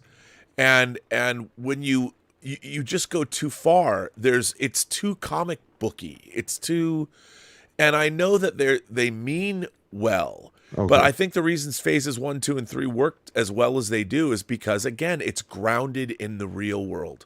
It's gone too cosmic. Yeah, it's too, and even when it did, like Guardians of the Galaxy is cosmic, but the characters are grounded. You got to have balance with your movie. This multiverse stuff. Everything is cosmic. Everything is grand. Every villain is a threat to the universe, the multiverse. Remember how Captain America and the Winter Soldier was actually a very grounded, espionage-based spy, Tinker Tailor Soldier spy thriller type in a superhero world. So it utilized all those elements and put it together, and I think it's like there's so many stories. You could have gone down Tony Stark's the run where it shows his addictions and how he's still having a battle. It kind of did. It sort of did in we In a still round- want kids to come to this movie kind of a way as well. I will say I read the scripts for Secret Invasion, and how we've are seen they? the trailer. I loved it. I because it's grounded. It has Really? a really interesting science fiction premise and a really great. I don't know how it's going to turn out. Aren't they but bringing She-Hulk in? She-Hulk was not in. It was very much a hardcore Oh, cool. espionage techno thriller, more like a Tom Clancy, but at its core it has a really interesting ethical and moral dilemma that relates to the real world, that has to do with immigration and how assimilation and regarding the Skrulls. And it's really, I loved it. I was like, where's this been? Right. Well, it's just like I enjoyed Andor, but I thought it was too late. Like if they had put that right after the Mandalorian, I think it would have been a success. Like it's slow in some parts, but I still loved it. I thought it was good. I loved it. I did too. But it's like you look at Book of Boba Fett did the same thing. It's like, what is this gobbledygook? Like here you've got this great badass character. Why do you make him a goofball? Like if Boba Fett shows up and goes, okay, I'm going to take over the criminal underworld in Mos Eisley and Mos Espa, the void that Jabba the Hutt has left. That could be really interesting. But you have Boba Fett running around chasing a droid in a kitchen, looking like a goofball. And when he gets the droid, he puts the droid up against the wall going, I am Boba Fett. I mean, what is that? And it freaks out. It's like, do you know who I am? I honestly think that they wanted to do our Mandalorian is better than your Mandalorian. Really? Yeah, I mean, I looked at that. And I think that they, it's a tone issue, and I think it's the same problem we had looking at a lot of superhero movies in the days of yore when they didn't take them seriously. You more than ever, like look at House of the Dragon. Coming off of an uneven Game of Thrones, to be sure. Yeah. Here's a show that had the conviction of its what it was trying to do. And it never pushed things too far, and it focused on the characters and their interactions. Patty Considine was oh my God, that's too beautiful. I mean, that's amazing work. And you look at something like that and Andor, and while Andor, I understand pacing and maybe it was, but the seriousness of it and the way they took the universe seriously, and I think once people get further into Picard, you're going to see the way that is unfolding and how it is a show that is about the interpersonal relationships of these characters and how we've changed and what we leave behind and what is our obligation to those we love. And those that are out. I saw the first two. Sequel. But my problem with Andor, because I watched the first episode, I was bored to tears. Yeah, is it's a prequel to a prequel. Yeah. My brain is saying to me, and I'm, because I'm not trying to be like, I just don't want to like it, because I like aspects of the Mandalorian. I think it's hit and miss, but I like aspects of the Mandalorian. But I just thought with Andor, I was like, why am I meant to be invested in a character who we've already seen killed off in a movie, which is a prequel to one of the greatest movies of all time? I just like seeing the Star Wars universe from a different perspective. Like I enjoyed that. To me, I thought it would have been much better for even if they had corrected the pacing, but it missed a little bit of the magic, the forced element. It was too serious. It was too, and it was too Michael Clayton. But what was cool? I did like seeing. We've never really understood why did the rebellion develop? Like where did it come from? And just to see the casual cruelty of the Empire. And the mid-level, the mid-level functionaries and how the rebellion started and all that. But that I like really when that's implied, and it's implied. You can understand as a person with a brain cell why people are rebelling. You don't have to necessarily see it, because when you start to see it, I think it exposes a lot, and you get things like Solo, where you get the dreadful scene where he asks for his name. And he's why they have to do that, and they to say, look, they did the same thing where Indiana Jones became Indiana Jones in one day in the beginning of Last Crusade, which I was like, So Oh. he's afraid of snakes. He got the scar on his chin. Yeah. He got the fedora in one day. And that's when, to me, it's the difference between Raiders and Last Crusade. You know, Raiders has a grounded, you open the beginning of that movie when they're going through the jungles of South America feels very real. You know, and Last Crusade feels like a movie. It's the difference in tone. Well, now that you brought up Indy, what do you think? How is it going to play out? Is it going to be as bad as it looks? Here's the thing. I love James Mangold's filmmaking. You like Logan? I loved Logan. Yeah, Did you? I love Logan. Yeah. And I love Ford v Ferrari, his last movie. I love 310 to Yuma that he directed. He directed Copland with Sylvester Stallone, which was one of the better. That's with De Niro, isn't it? I don't think he's. Yeah, I thought it was. It maybe is. Maybe. Is he? It might be the first time Stallone was like that was one of his dreams. Yeah, he wanted people to take him seriously. Remember, he was doing all the Tango and Cash, Demolition Man. So I think that, to me, James Mangold has earned my at least interest and respect. Okay. So I would go into that hopeful. But other than that, I can't. I mean, it's just, again, do directors have as much power as they used to, or is it now all studio? Not on franchise properties. I mean, they do. Directors still on then a I would movie. trust Mangold, because I'd be like, oh, it's in Mangold's hands. He's got. It's not him I'm worried about. It's bloody Phoebe Waller-Bridge. And I don't know. I mean, I would trust Mangold, but But do you want to see, honestly, honest to God, do you want to see an 80-year-old fucking Indiana Jones? I don't. Oh, that's the thing. They give him a story. Like, you know what the great thing about the Star Trek movies was? The characters got older. Right. And they knew they got older. And they incorporated that into the story. You know, by the time you get to Star Trek 6, even Spock's going to Kirk, are we so old? You know, and so intractable in our thinking that we become, you know, maybe useless or whatever. They even ask those questions in the body of the film. When you watch, like you said, I don't care how much suspension of disbelief there is, and he's supposed to be 70 years old in the movie. But even if you're 70, you can't be running on the top of a train. Doing, I mean, the human body just can't do that. And again, I hope I want it to be good, because I'm tired of watching these IPs that I've loved. You know, they just destroy them because they think we have to make a new IP. Well, and this is it. This is what we're all crying for, and they won't risk it. They would rather take established IP and ruin it, and think that's the safer bet. People are gagging for new stuff. They're gagging for something original, something different. I've been playing Hogwarts Legacy. I know nothing about Harry Potter. I think it's one of the best games I've ever played. It's absolutely incredible. Yep. It's so much fun, and it's just escapism, and it's actually made me get interested in the Potter universe. And you know what's really interesting about, take anything other than the game outside, take everything else away.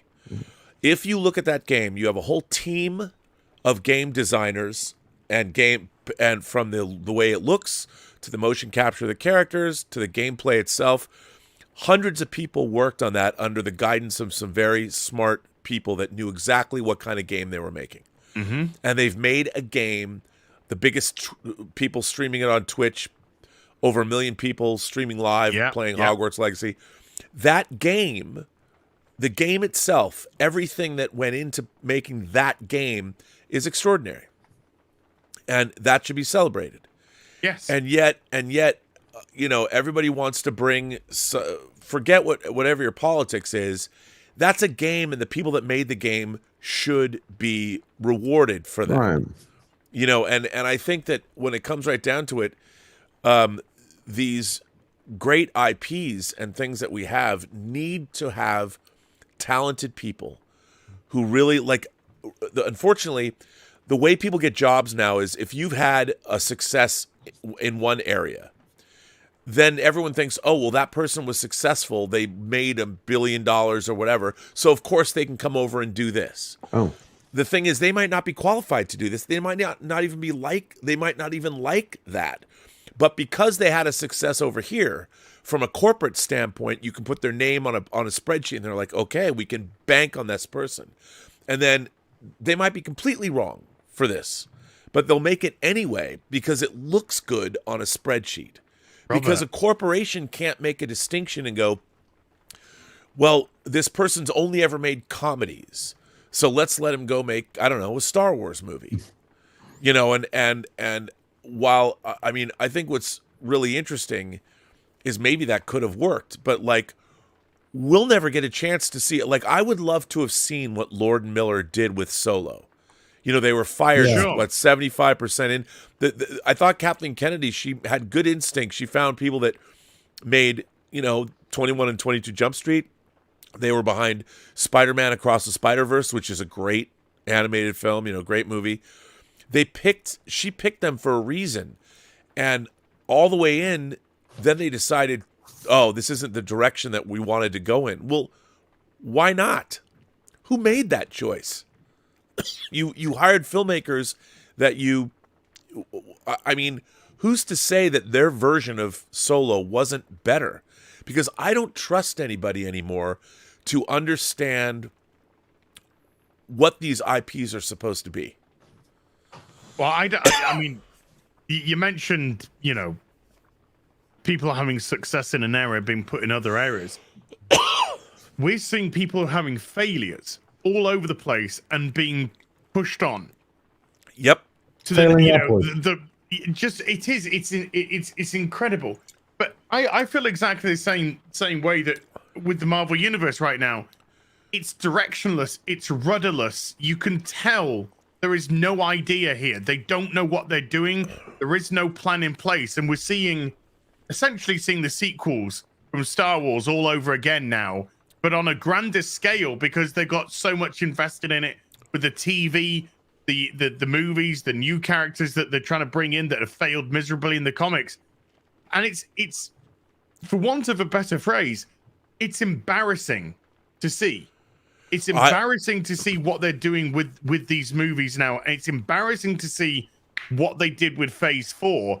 And it's embarrassing when I saw Ant-Man, and apart from the fact that I just thought it's just meaningless trash, I left it and I was like, this is a film just like Black Widow, just like Shang-Chi, just like Eternals, just like Wakanda Forever. I will never see these movies again. There is no reason whatsoever for me to do that. But I guarantee you, I'll watch Iron Man plenty more times. And I'll watch Captain America and the Winter Soldier and Civil War and Infinity War. I will see them plenty more times. Yeah. But there is zilch reason and zilch desire, more importantly, to see anything else, any of these movies again. And I'm only watching them now because of my work. Otherwise, I would have, as a fan, if we just take the fan element, I'd have no interest whatsoever in watching the shows, nor going to the TV, nor going to the cinema to see the movies anymore. Well, you know, it's funny. There's a scene in Endgame where Captain America, Steve Rogers, goes in to see Natasha, and she's trying to hold it together. And he says, you know, I've seen whales in the East River, and things are coming back to normal. And you realize that these two characters, the wear and tear of the post-snap world, it's been 5 years, and they've been trying to hold everything together, and they feel responsible because they didn't stop Thanos from snapping his fingers, and they've had to deal with the fallout of that. These are superheroes, but these are also people. And here's a scene. They're not in costume, but we understand as heroes, they're giving us, I mean, other movies would have cut this scene out. But there's so much emotion and pathos, just two friends, two warriors, two soldiers that respect each other, and they're having a conversation about their feelings in the middle of Endgame. And the reason that the Marvel Cinematic Universe works so well in phases 1, 2, and 3 is because the characters came first. And like, you know, they forgot that, obviously. I mean, and they're, I mean, first of all, the generic Kang wants a MacGuffin. I need this power source to get my ship going. I mean, who cares? I know. I mean, I'd be much more interested. Like, why didn't they make a Kang movie? that's just about Kang, where we would see his whole how he became. Killing One of the interesting things about Black Panther is when you see the beginning, you hear more about what Killmonger did, and when he had an interesting motivation. I didn't agree with it, but he was an interesting character because we understood his motivation. And when you're watching nothing in the quantum realm has any bearing on reality. It was all made up comic book bullshit, and so you don't care. Whereas the Marvel Cinematic Universe, whenever they gave you Hydra, Robert Redford, I believe it. I believe that he's a fucking bad guy. Yeah. And where he came from, and the fact. I wish you hadn't have come back. Yeah. That was great. I mean, how great that was, and also, because they cast somebody who was in 3 Days of the Condor and All the President's Men, the background of 70s conspiracy thrillers. It's like he was that same guy that was in those other movies. I mean, that was brilliant casting. It was legit. That's the, totally that's the word. He's a legit, and you believed it. And that's why is Bill Murray? Jenny Agutter there was great. It was so great. It was so great because Jenny Agutter was in MI5 here. It's Spooks in the UK, but she was in that show as an MI5. Oh, it's so good, and as a handler, and you believe all this stuff when you get to Quantumania. I'm looking around. There's not any. I mean, even when the Hello Kitty toy gets like thrown in the middle of the street in Ant-Man 2, it's like I buy that. That's a fun thing that would happen with the superpowers in our real world. Right. But everything in the quantum realm, I'm like, I don't care. I love MI5 just because you brought it up. I just didn't like the movie. The movie right after the series ended. Yeah, it wasn't with Kit Harington. Kit Harington. I was like, that series though is so good. I love the boss. And when they brought Tom Quinn back in season 10, I was like, wait, there he is. Yeah, I mean.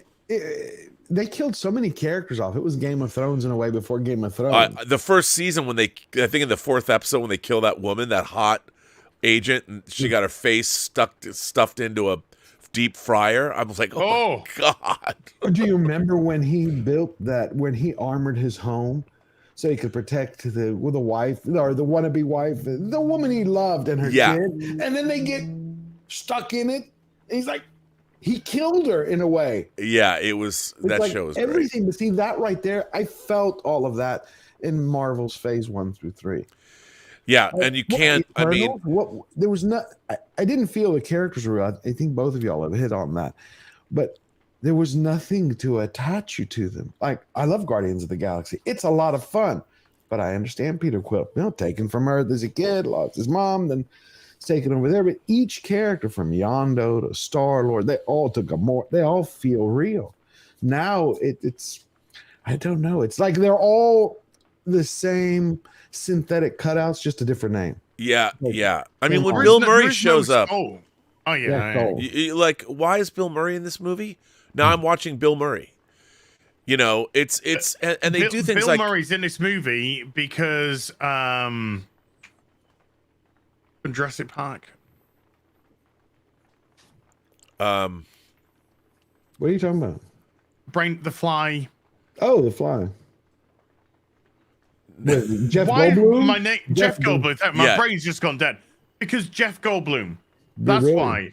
Oh, remember Jeff Goldblum? That sort of out of the box character that we got. He's the Grand Master. It's an out of the box character again. It's. But you see, what's interesting is Thor Ragnarok worked because you already had Thor very well established doing what he did. You've got him in like when the Hulk punches him in the first Avengers movie. So Thor, so you had one comedy in him. Imagine if Thor Love and Thunder wasn't funny, that you actually had Gore the God Butcher who renounced his gods, and you played that hardcore. Well, dude, first of all, I didn't find it funny. Well, yeah. No, it was just I want to blow my brains out. You actually had gore. See, it's like they take the worst of the stuff from the comics and they duplicate it, but then the good stuff they've stopped. Like they should have shown Gore as he actually was. Right. But they're not taking. They don't take the source material seriously. They don't take the characters seriously. In actual fact, we see for the most part they constantly mock the characters, the main characters. They.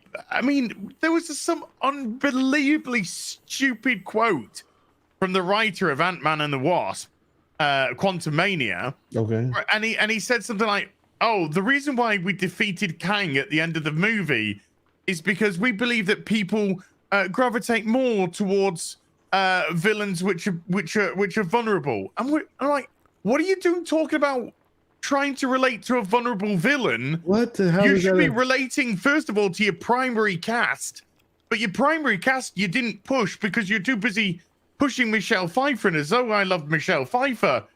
She had no right to kind of hold the amount of screen time that she did. Right. It's called Ant-Man and the Wasp. There was bloody no wasp in the movie. No. Yeah, at all. I like where was Angelina, Evangeline Lilly? I like her, and they didn't have her. But here's the thing: what you're talking about, though, is, I mean, it's like they want to make money at the end of the day. This formula isn't working. They need to go back to the formula. This is not a recipe for money, George. This is not a recipe for money. There is no way on God's green earth that you can say we're doing an Ironheart movie and an Ironheart TV series and a Agatha Harkness TV series and an Echo TV series because we firmly believe that is going to get us Disney Plus subscriptions. Horseshit. Right. This is all ideologically based. This is all politically minded. And when you're politically minded, you're no longer entertaining your audience.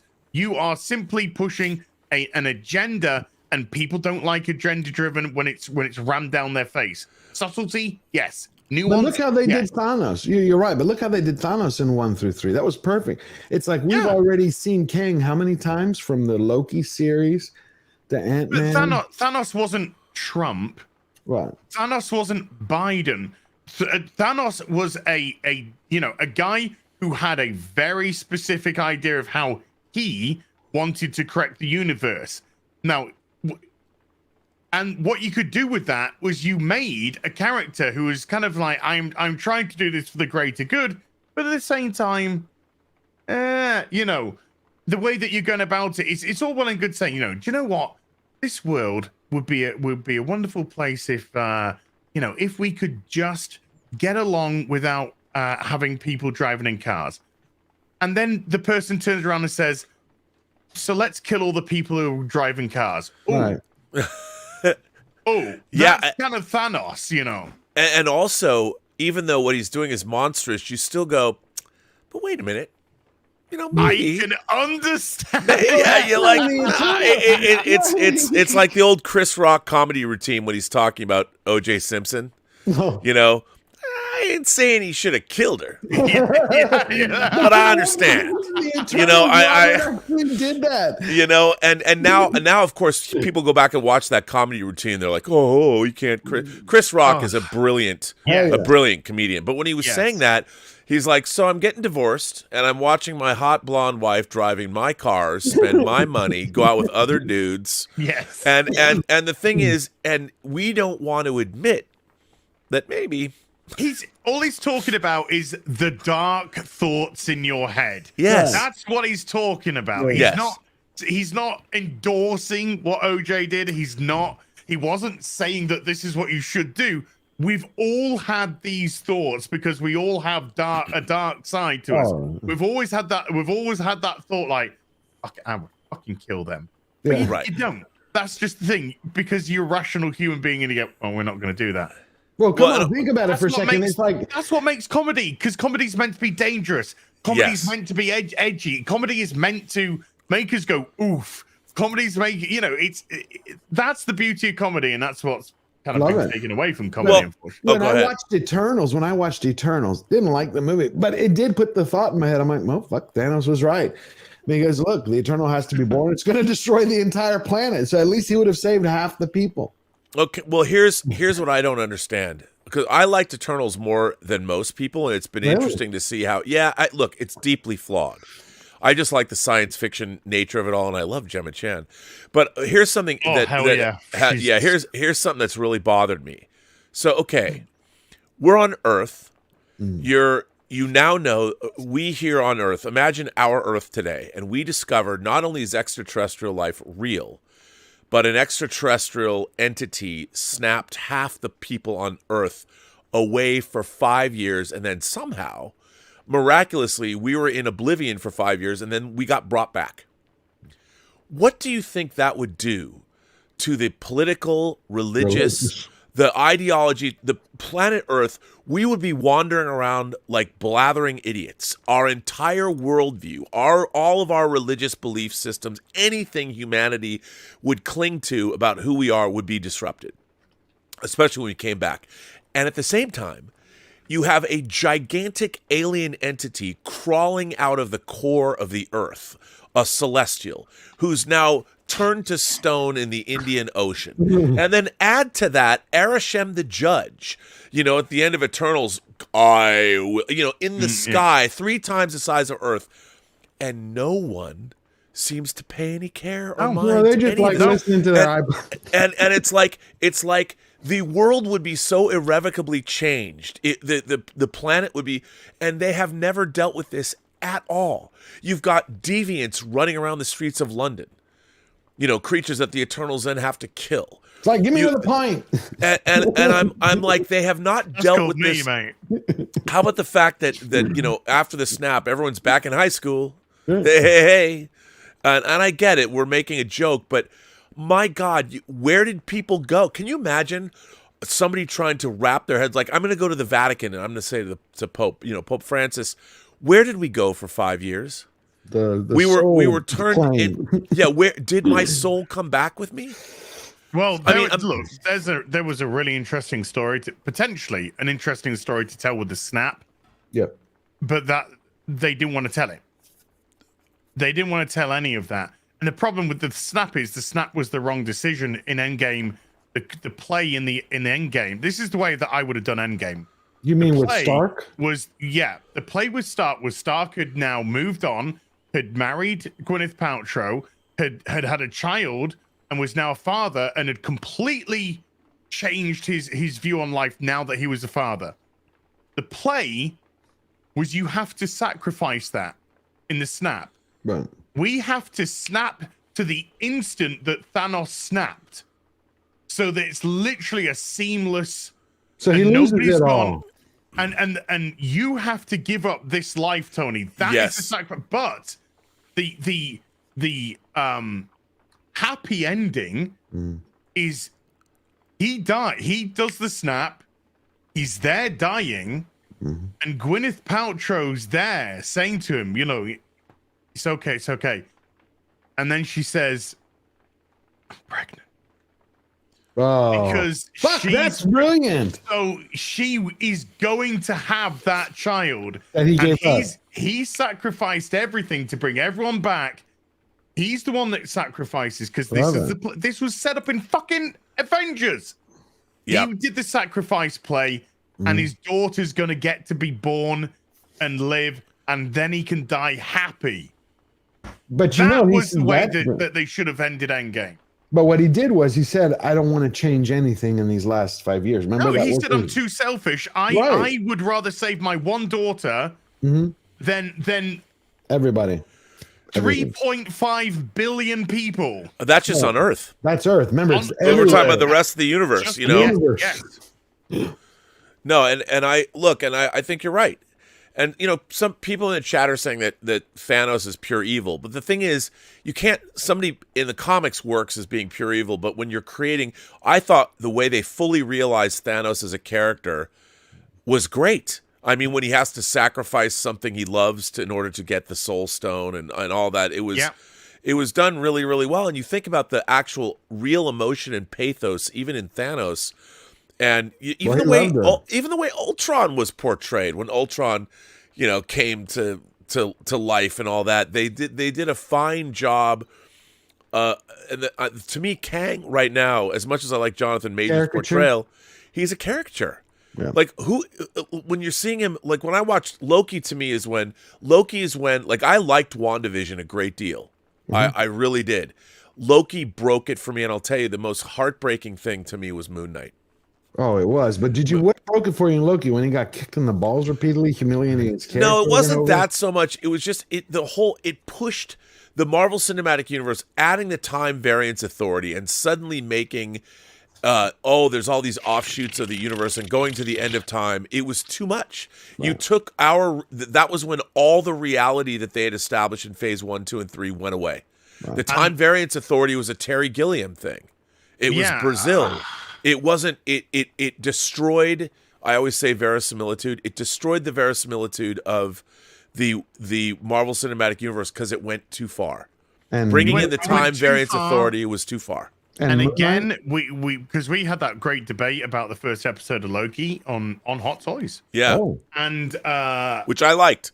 Yeah, it was great. It's like a way that two people can actually have a disagreement and still be civil to each other. It's crazy, huh? And of course, there was no free will. Everything that happened before Loki, Kang did. It made a mockery of Infinity War with the whole saga with the stones in the drawers. It was just like, this is not mocking your product is not funny. You are telling the audience, don't care about anything. It's all fucking useless. It's all fucking, we're just going to do another show, and everything that you've loved, everything that you've invested in, it's going to be gone because we've got a new thing now. So fuck the... That's not how you deal with your franchises. You got to treat them with respect. And it was, and that's when I realized, and the same thing was true. I mean, I fell in love with Moon Knight during the early 80s with the Bill Sienkiewicz, Doug Mensch run on the comic, where basically he was a variant. He was a Batman variation, but he was more of a romantic Batman. Mm-hmm. You know, it was very much like film noir. We're here in the big city. It was, I mean, people could say Batman himself is a noir villain, but Batman was never a romantic character. They added people like Talia al Ghul and stuff like that, and Catwoman. But Mark Spector was a mercenary, and you know, he was like a Batman he was prototype, but he was different in the sense that he had an ongoing romantic relationship. He was monogamous and had a girlfriend, and I wanted to see more of that. I wanted to see that version of Moon Knight, and then they decided to lean into, again, we're going to examine dissociative identity disorder. Too much. They leaned in that too much. And they didn't give us a Moon Knight character. And you've got the Egyptian gods Khonshu and Ahmed are fighting. Like, what? What? Talk about reality. The whole point about the early Moon Knight comics was they would play with the idea that Khonshu was real, but really he wasn't. It was just that Mark Spector was in the tomb, and he saw Khonshu's visage when he didn't die, and he said maybe this is an omen, and then they brought the idea of Khonshu being an actual force in later. But having two Egyptian gods fighting over the pyramids of Giza. Now here's what I would ask. Okay, when Thanos snapped his fingers, did one of them or 50% of them disappear? And also, now that we're going to meet Blade, do vampires disappear? Did they because I mean, this is a real question to me. It's like, okay, if Thanos is only snapping away living entities or entities that use up resources, do the undead count? I mean, does the fantasy realm that we see in Shang-Chi that they go into, are those people immune to Thanos' snap? Well, how come the gods didn't try to stop Thanos? There's lots of clues. And there's how come the Eternals didn't? Yeah, how come I mean, there's so many questions at Phase 4. Isn't that what the Eternals were there for? Right. Yeah, I mean, they did nothing. And hey, did they get snapped out and come back? Well, that's another thing. They haven't addressed any of this, and I'm watching this and I'm following your universe, and that's another problem. There's too many things in the Marvel universe I don't believe anymore. And Phase 4 sort of, I mean, as much as I liked Shang-Chi because I like Chinese martial arts movies. Yeah. It's a wuxia film, but they didn't. Again, it was not. The rest of the Marvel universe like didn't exist in that movie except Wong goes to a fight club with the Abomination, and I'm just like, wait, what? But it's still none of it. I mean, I have a theory. My theory is this: none of Phase 4 took place in the same universe. Okay. Oh, yeah, amen. It's all different universes, and we're gonna find out. We've been watching that but maybe that's not true, because why is it someone always goes, well, Rob, in She-Hulk you saw on an online website they mentioned a Celestial. It's like, how it's been the Celestial, like the whatever movie, I don't even remember came out. What came after Eternals? They should have opened with some scientific crew, looking at this Celestial that's coming out of the ocean, which, by the way, was gestating inside the planet for how many millions, billions of years? Right. Yeah, so how could Aquafina make a joke out of that? I know. And then it wasn't even mentioned in Spider-Man No Way Home, if you think about it. No, Well, that's okay, because that's Sony. Sony don't need to give a fuck. Right, but I know, but it's supposed to be it's like the connections. But that, again, what Robert is talking about is this is global. You got pretty much you deity can't sticking out of the planet. put on Sony to fix Marvel's mistakes. But if you think about it, if the Celestial came cracking up out of the ocean floor, there's now a giant void. Tsunamis are going to be fucking everywhere, for fuck's sake. And also some of the ocean would have filled the void the Celestial left. Correct. So what does that do to the planet? I mean, it was literally supposed to destroy the planet when it emerges. Like an egg. And it came out, and there's a fucking big hole there. And what would that do to destabilize the planet? But no one seems to care. Or how many people are actually there now surrounding the Celestial, investigating it, trying to chip, I mean, all kinds of, but it's not mentioned. Has it been mentioned again in any of the films? Only the one. You only see a snippet of it on a newspaper. Yeah, on She-Hulk. That's it. Look how they're treating it. It would be like if half the moon in one way got blown up, and we're not talking about that anymore. No, what about Arishem the Judge in the skies above the world? I mean, this thing is 3 times the size of Earth. Everybody, It'd be re. And he says he's going to judge us. I mean, I would think the religious. You got to get a sequel for that. Yeah, it's true. So, do you think they're able to salvage it?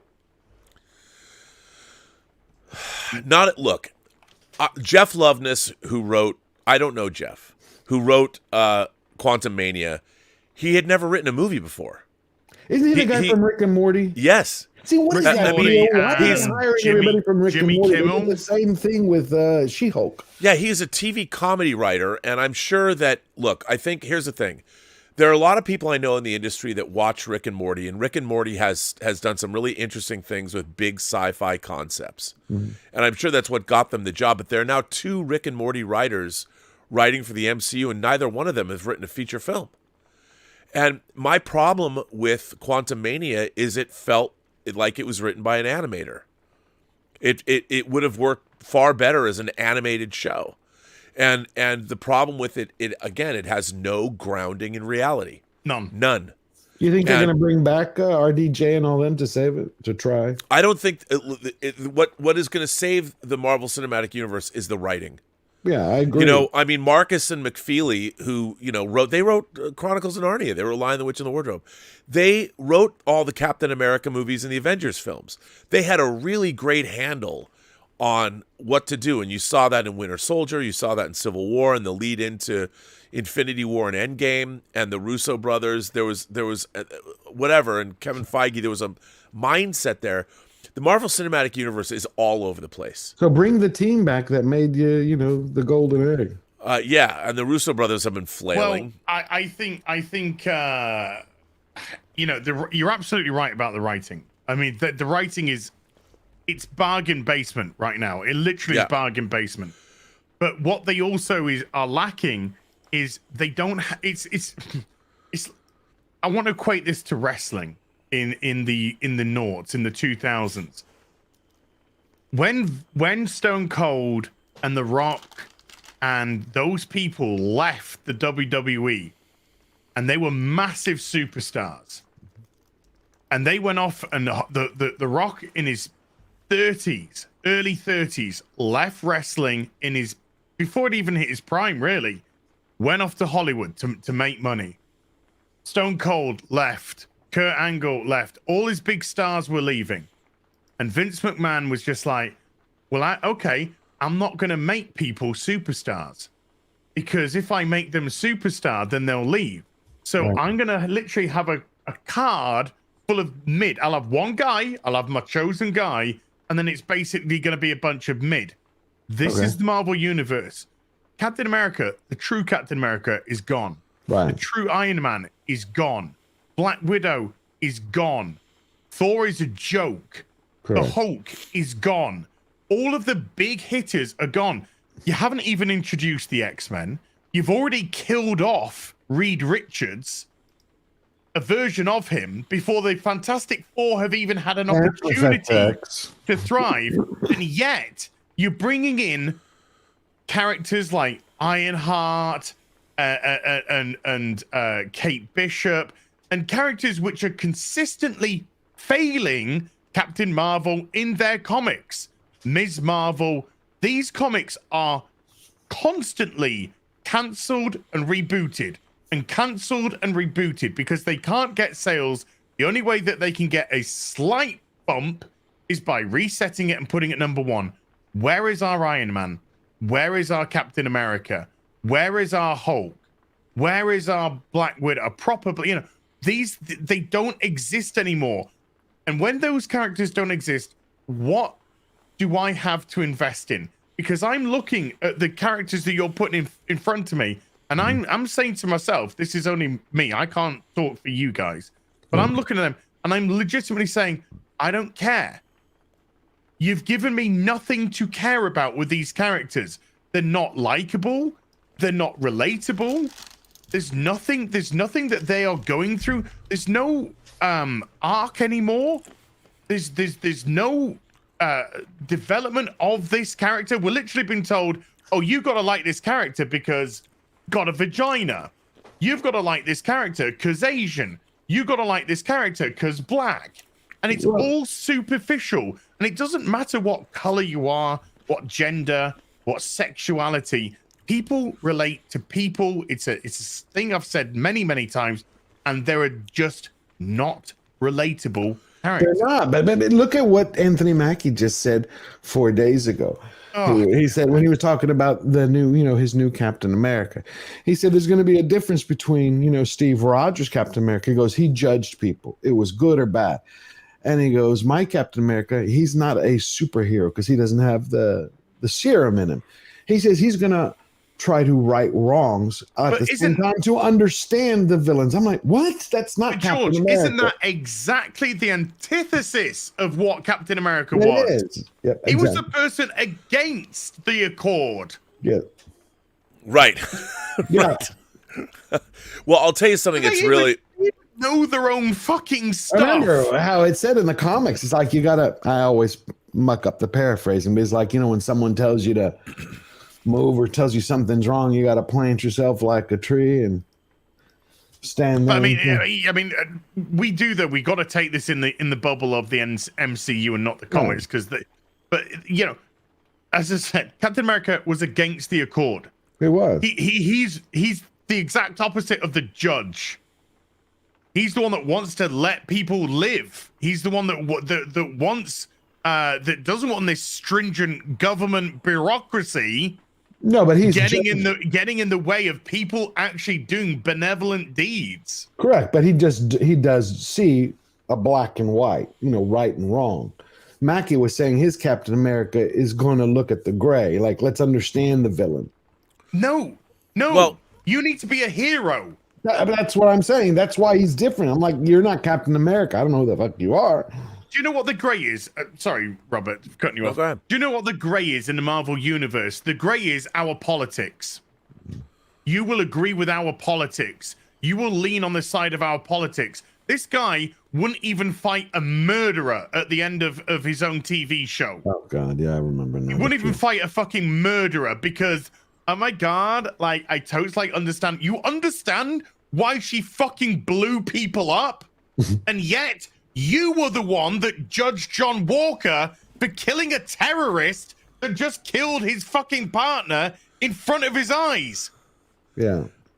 Oh, I'll tell you something else that's, I think, another problem for the Marvel Cinematic Universe is they're now hiring a lot of people who have not very much experience. What do you mean? Well, I would say that school? no, I'd say like, okay, the guy Julius Ona, who is directing Captain America: New World Order, has directed one other feature. He's done shorts and videos, but one other feature film. I mean, it was Kenneth Branagh who directed Thor. The first one, And Kenneth Branagh, I mean, his first feature was a feature version of Henry V, and he worked in British theater for his basically his entire life. Royal Shakespeare Company. You know, Royal Shakespeare Company. So you've got a guy who understands the great stories. Shakespeare was one of the great storytellers. You understand heroes, you understand villains, you understand human motivation. The problem, the people that they're hiring, now people are going to say, well, Rob, what about James Gunn? James Gunn worked in the film industry for 25 years. Trauma. You know, he worked in Trauma. You know, he wrote a lot of movies for the studios. When you see the films he directed, like Super and Slither, he understands how to tell stories. Yeah, he's got a wacky sense of humor, and I've worked with him, and he's a great guy. But again, he had 25 years of experience, and at the studio level as well. The people that they're hiring to do these movies, I mean, Peyton Reed's a different story, but why Jeff Loveness was hired to write Quantum Mania, I don't understand.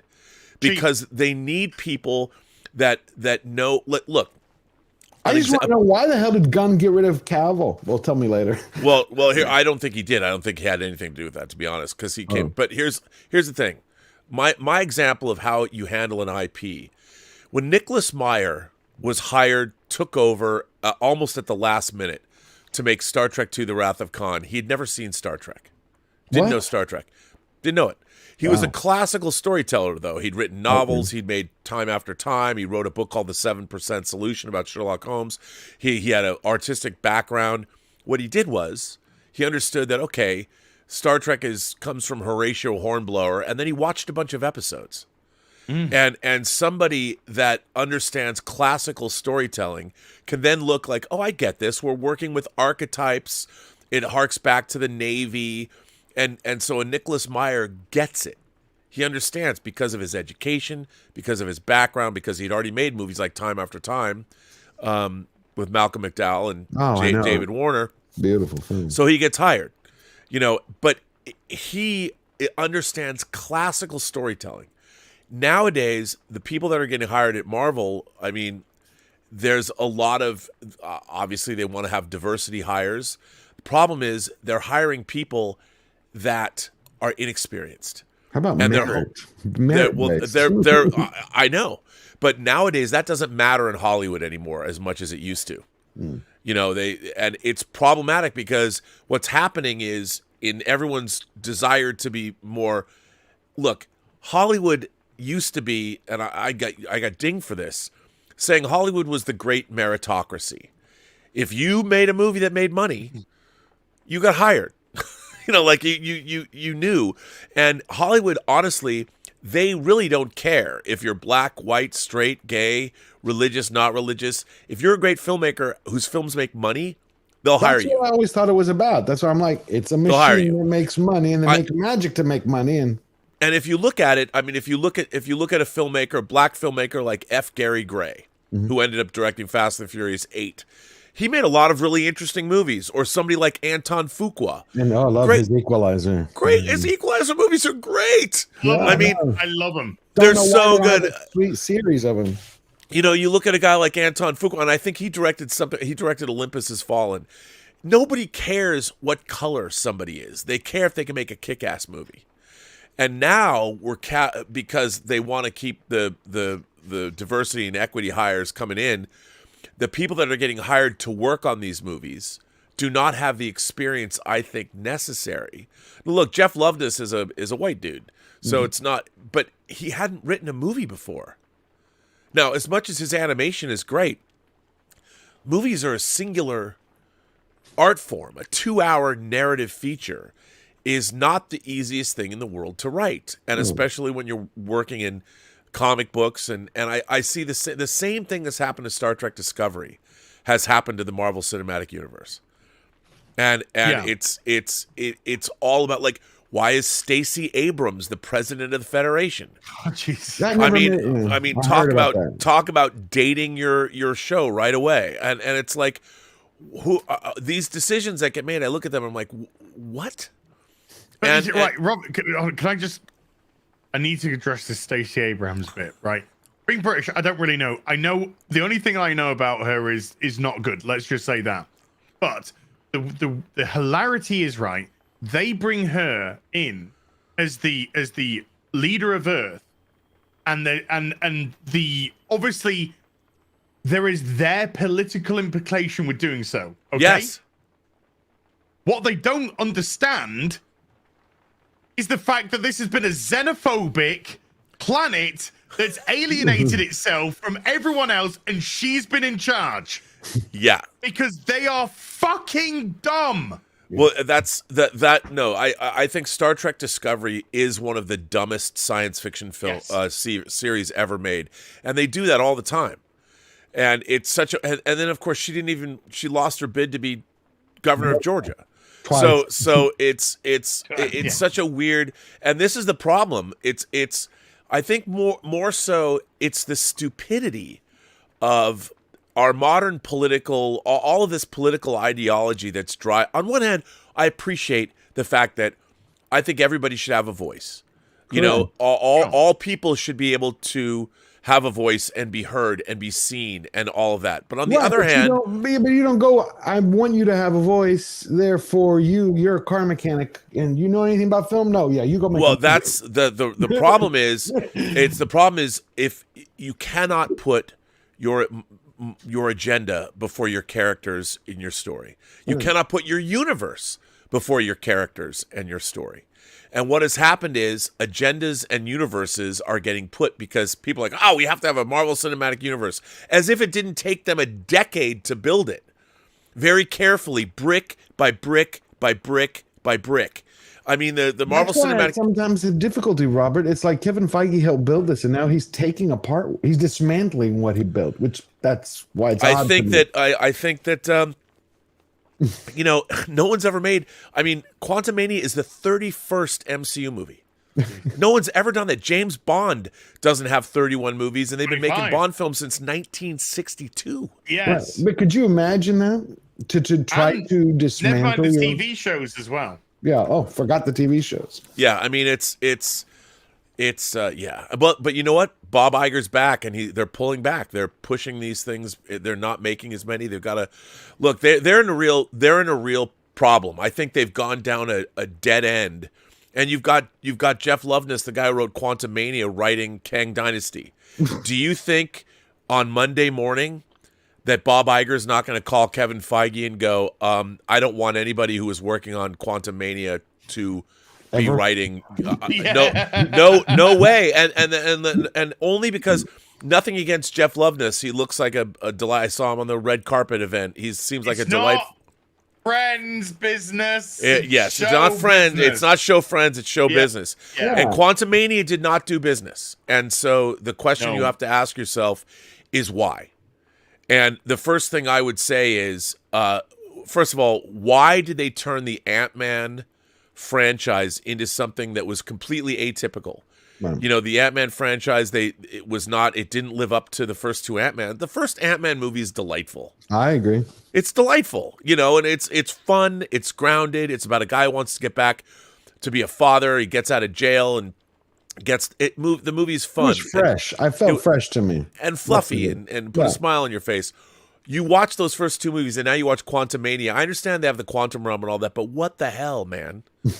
Talk about a franchise taking a hard left, and it's not going to make as much money as either one of the Ant-Man movies, and they expected it to make $1 billion. No, this is going to lose money. Yeah. It's got to hit 600 million to break even. And what's it at? I predicted 650 initially. Having seen this week, I'm gonna go 550 tops. They'll be lucky to make that. I think I'm being generous. And that's a problem for the Marvel Cinematic Universe, you know. And you know what's interesting? I don't want to buy any Hot Toys from that movie. No, except, you know what? To be honest, maybe a Kang, only because he looks like he looks in the comics. But I don't care. If his face lights up. Yeah, yes, if his face lights up. But you got to. but he was defeated. Yes. And how do you? I mean, I know. I'm like, what the hell, man? That movie should have ended with him leaving, and somewhat. Why wasn't Scott and Hope stuck in the quantum realm and Kang? Well, wins? dude, but you know, I've had this conversation. The portal closes. She came back to save him so she could be with him. You know, it's her love. If I'm gonna get stuck, I'm gonna get stuck. You know, saving. The portal closes. Kang's defeated. Don't worry, we've got each other, but we're trapped here. Oh no, another portal just opened. Yep. Cassie just opened another portal, and And also, what are they going to do? Are they going to say like, "Well, it doesn't matter. We already know from Loki that there are multiple versions of Kang." yeah, so. but I mean, what I mean though, George, is what was the whole point of the portal business? It wasn't. I know. I get you exactly what you're saying. That's why I'm saying it's the same thing. Even killing Kang here, it doesn't do anything for the audience. It doesn't go, oh, okay. Well, we already know there's 500 of him. It's like there's one in every multi. You know. But then you have the Council of Kangs. Oh, Kang's dead. Didn't you essentially exile him because you didn't want it? It's too dangerous. Why didn't you just kill him? This isn't a change in a situation for you. You exiled him permanently, as in he was dead to you. Now he's actually dead. Why does that change anything? It doesn't.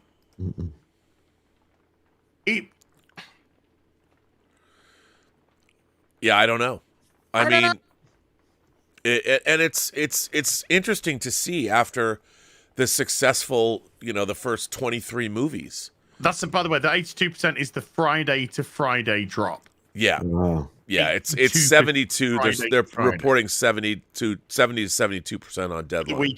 For the weekend. So they can't spin this. There's no way they can, because you know every time they have drops, they'll spin and say, "Oh no, look how much we made." There's no way to spin that type of drop, is there? They were expecting this to be a huge movie because think about it. I mean, whatever you think about, so Doctor Strange made over 900 million. Multiverse of Madness. Wakanda Forever made over 800 million. Thor: Love and Thunder made over 700 million. So they're going. So they're still, but those are still in the realm of hits.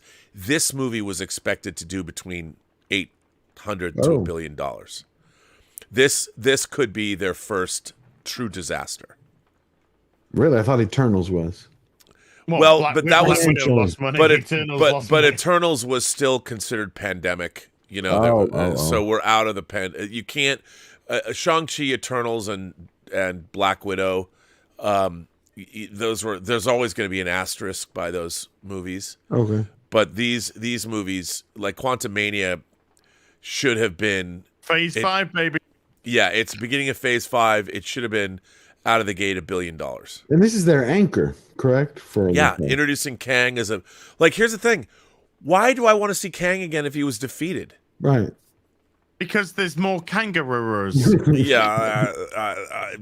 So why? I mean, defeated in the quantum realm. What about in the real world? You've seen 2 Kangs defeated. Yeah. Already. Yeah. Time variance Kang. Do you know who I thought was a legit threat? Thanos. Right.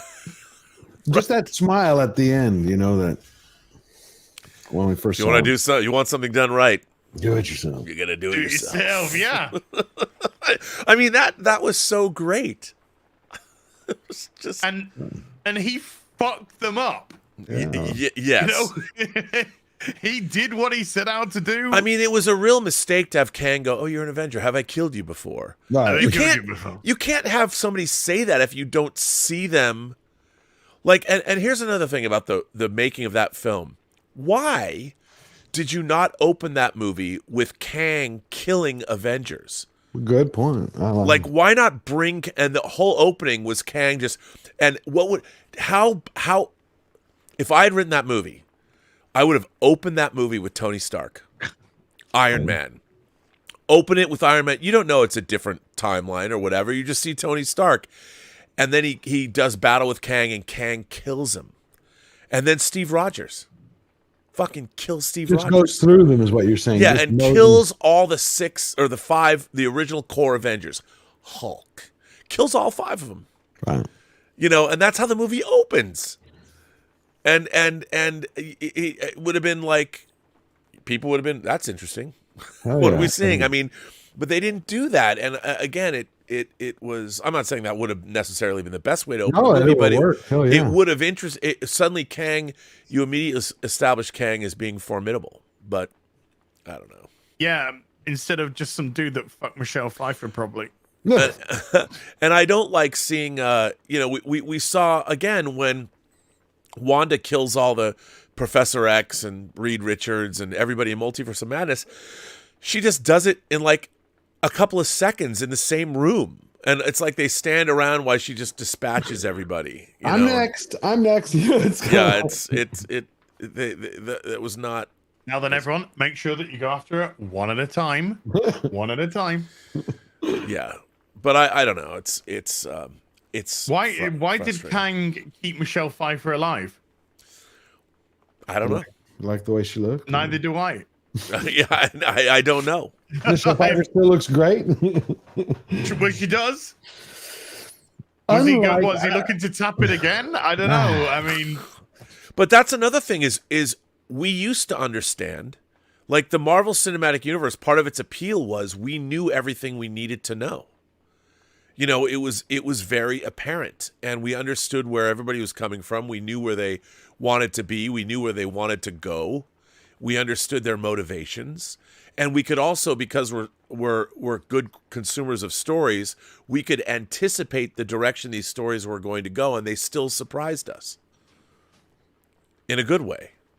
And the writing, to me, all of Phase 4 and now Phase 5, it's all a writing issue, all of it. That actually means it's a management issue because they're hiring the wrong people.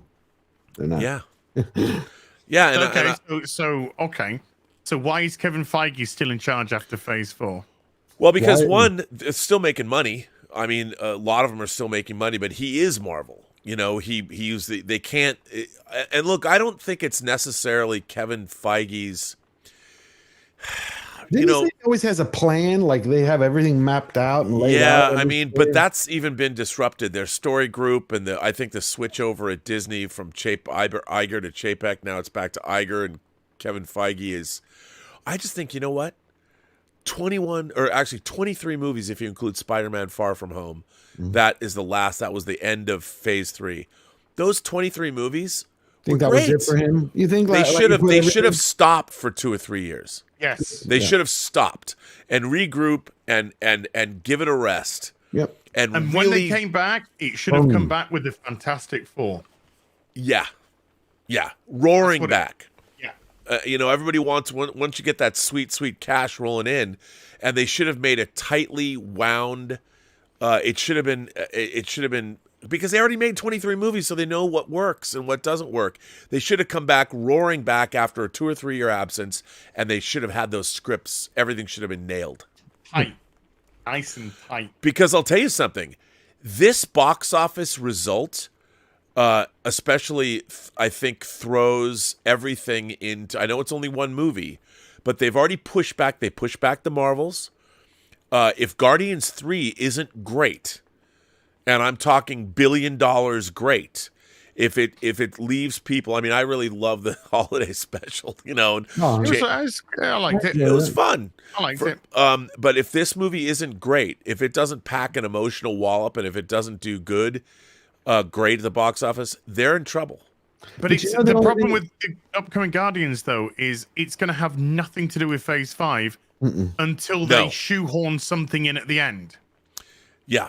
Their other Yeah. problem is I'm a little worried that if it actually does well, because it's going to be the same thing that happened with Spider-Man: No Way Home. It blew its numbers out of the water, and everybody loved it, and it allows them to paper over all their mistakes for at least another few more films. It's like, Yeah, but No Way Home was Sony, and Marvel only got 25% of that. Yeah. I understand that, but the average Joe doesn't know that. You're just No, I just wonder because look, after that, after Guardians, they've got Miss Marvel or Marvels, and that's it. Jeez. And Marvels is not. I'll tell you, it's not going to do the $1 billion that Captain Marvel did. Well, because it doesn't have Infinity War. Right. But also I think people wanted to see. I mean, we'll see. Maybe Secret Invasion will get people reinvested.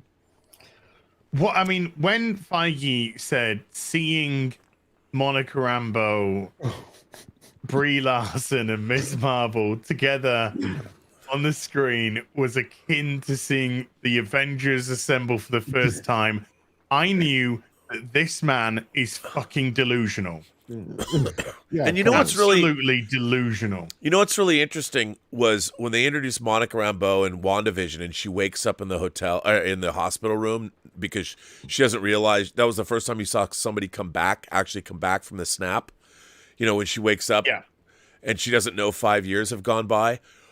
That made me like that character. When her reaction, I really liked that character. I liked that character a lot. I liked her the whole way that she was portrayed, and I think she's a better character than either of Captain America or Miss Marvel.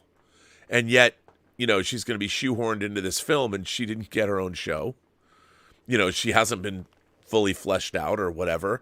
And I'm kind of sad about that, but because I always liked her, the Monica Rambeau Captain America or Captain Marvel in the 80s. I don't loved think her. they did her any favors in WandaVision, mate. No, I mean, no, they didn't. And I think that I can't imagine that if Guardians doesn't work, and that's why they pushed Marvel's back. But even if Guardians works, that's it. That's it. It's the That's end of it. James Gunn gone, and there's probably Chris multiple Pratt's members of the gone. cast getting killed off. Yep. Chris Pratt. So, you know, I don't know if Chris Pratt would come back.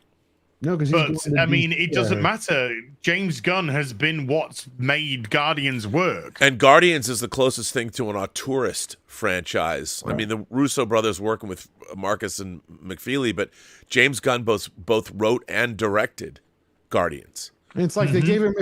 Guardians feels like he was given free reign. Like it has Yep. a different voice to it than everything else. But remember, I think it's Gunn said it was either Monday when he was asked, will anyone from Guardians, anyone from the MCU come over with him to the DC? And he says, absolutely. And they were throwing out names. Yep. I mean, he wasn't saying which one, but you could see Chris Pratt going over there, and you could Or Drax, you know. Drax, absolutely. But I don't know. I think they're only going to keep Gamora in the MCU and what's her name, the other one, Nebula. Gentlemen, I have to go. That's been It's beautiful. 1:00. We haven't done the super chats or anything. I know. But I've just been letting this show flow. this has been great. It's so great to be back and stream with you again, Az. We got to keep doing this. I've missed this so much. And it's been great. It's been absolutely wonderful. Yeah, and George, always a pleasure to stream with you too. It's a pleasure. Jonathan, And you want to plug before you go? Well, I mean, just tomorrow, if you guys like physical media, it's my friend Dieter Bastian in Saarbrücken, Deutschland. We're doing our 100th episode of Let's Get Physical Media. We're giving away a box set, the Sony Pictures Classics 30th anniversary 4K box set. We're giving that away. And George Feltenstein from Warner Brothers is going to be on the show talking about the 100th anniversary and what they're putting out. They're putting out Training Day in 4K next week. Love, which is one of my favorite films. It's a great upgrade. And he'll I am the police. yeah. Get it up in there. Yeah. I love Denzel Washington's Oscar-winning performance. Ethan Hawke. And so Such good. a good film. Yeah. Such a good film. And then man. everything Warner Archive is doing, and so George will be on. We'll probably have a few more surprises. What time? And then we always do it at 11 a.m. Pacific time. Okay. So cool. 11 a.m. and it's Central. going to be fun. I can't believe we've done 100 episodes of this show.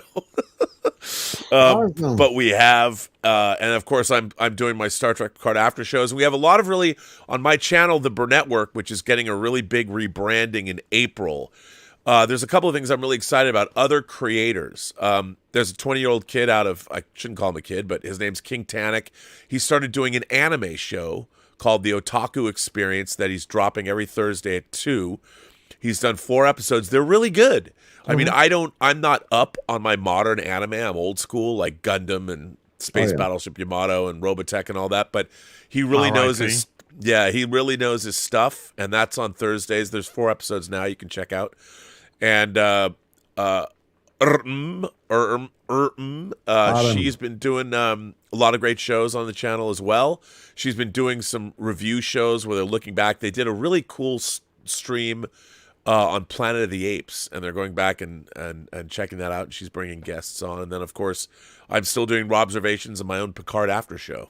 So wonderful. We didn't even get to discuss Picard. I know. I know. Well, you know what? Means, I guess, another time. We should discuss it when you've seen episode 4. Okay. Because, so here's the thing about Star Trek Picard. As it unfolds, Star Trek Picard, the show, was designed like it has a 3-act structure, like a movie does. Okay. Episodes 1 through 4 are Act 1. And when you get to Act, you'll see. And then episodes 5 through 8 are Act 2. And episodes 9 and 10 are the gigantic climax. I know you're not going to answer this, but is the woman, is that like the sister of the toy guy or something? No. Okay. No, but I'll tell you something. Is she related to the toy guy? Yeah, is there anything with the toy guy related with her? No. But I will tell you this. When you find out who and what she is and her backstory, That makes sense. It's very, very interesting. And it also plays into stuff that's going on in our world today. Allegorically, she has a very good reason for being who and what she is, and it relates back very heavily to Star Trek lore. Specifically, no, I don't want to say that. Specifically lore. I'll just say this. It's not lore that was established in Next Generation. Oh, okay. It was established elsewhere. And it relates back to animated series or No. Okay, all right. I think it's enough. Yeah. And I wanted to talk Star Trek. That'll be great.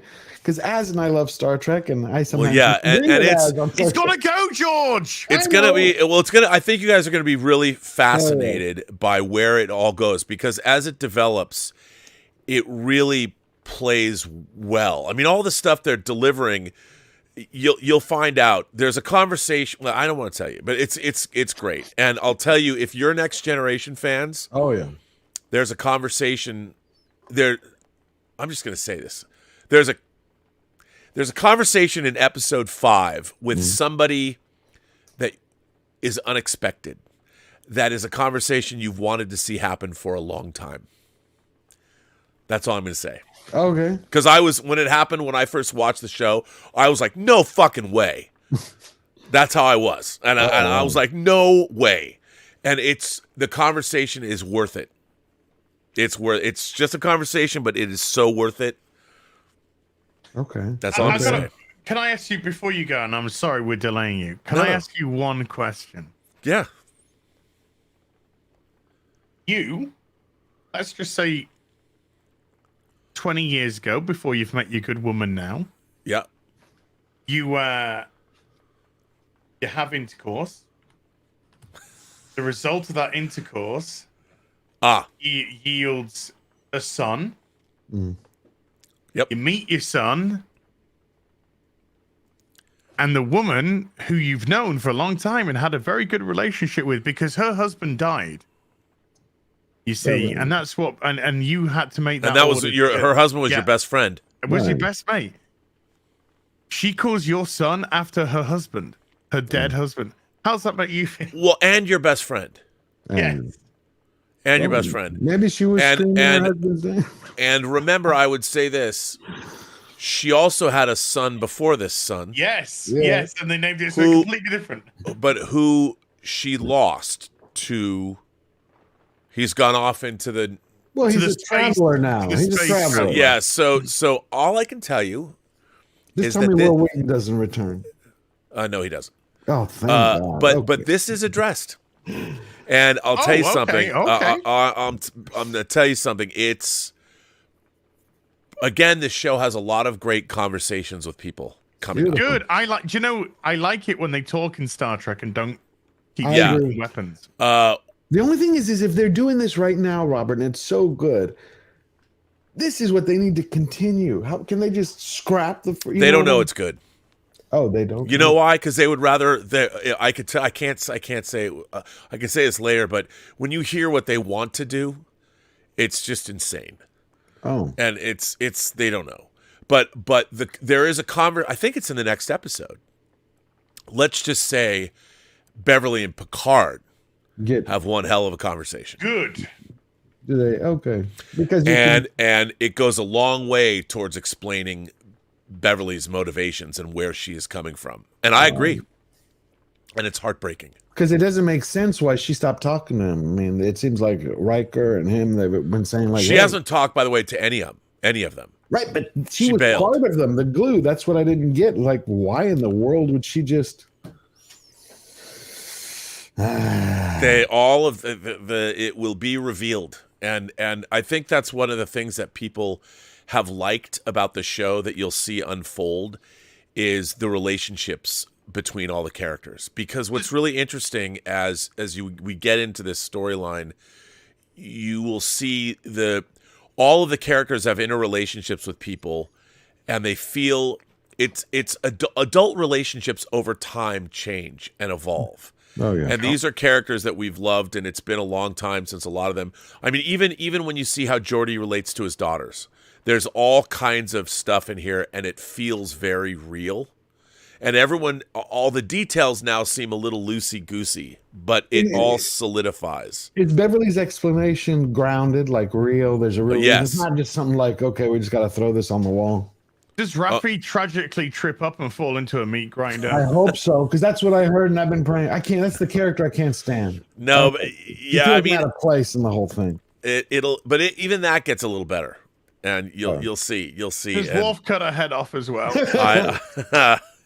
you shall see. You shall see. It's Michael very- Dorn looked incredible, by the way. Yes. He, first of all, that guy, when you see more of him, it's so funny that I couldn't say anything. People are like, why is Worf a pacifist? I'm like, He just killed a bunch of people. Worf is such a badass in this, and his makeup looks great. He looks great.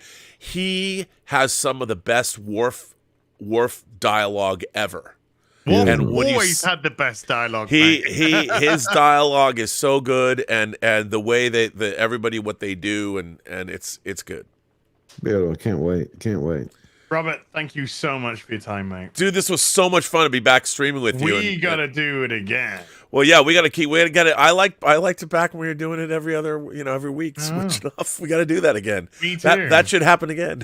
Yeah. And George, I mean, if anything, I mean, it's for you as it's late, but it might be good to have you guys on one of my Picard after shows Anytime you to want. talk I about love the it. episode. Anytime. Absolutely. Because there's a lot of maybe even episode 5 because I'll be there. there's yeah. It's a date. Yeah, we I'll should be do that. there. Hell yeah! I had a great time. Wonderful seeing you, Robert. Yeah, this was so much fun. And we Oh, didn't talk much Star Trek. But yeah, I'm sorry.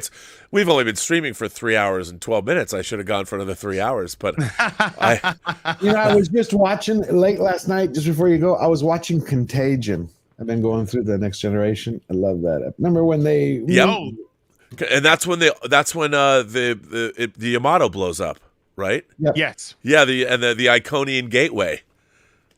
and they blow. That's the first time and the Yamato named after a space battleship Yamato. I mean, it's like this is what this, and that's a second season episode. It is. That's what this season. That's what this season. There's a lot of good episodes in season 2. Yeah, but that's what. I'm gonna watch that next. That's what this season of Picard did for me. I was like, oh, time to rewatch all Star Trek. Do you happen to have the Blu-rays? Of the TNG, yeah. Yeah. Okay, so if you have the Blu-rays, you got to watch. I did all the special features. No, I didn't know that. Okay, on all this Next Generation Blu-rays, on the season 2 Blu-ray, I host the roundtable conversation. Oh shit! With the entire. Now, here's what you really have. Now that you have the Blu-ray, a lot of people don't even know this. The episode "Measure of a Man," which is from season 2. There's an extended version of that episode that's 13 minutes longer than the original. And most people don't know it's there, but the reason it happened was, so the Akutas had sent a videotape to Melinda Snodgrass, the writer of that episode, because it was so talky they had to cut it down. So they asked her if she had the videotape, and she did.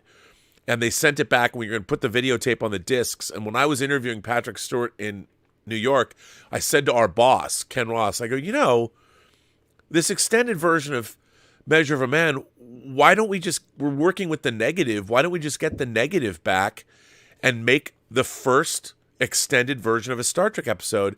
Turns out there was only 3 extra effect shots they had to put in it. It's awesome.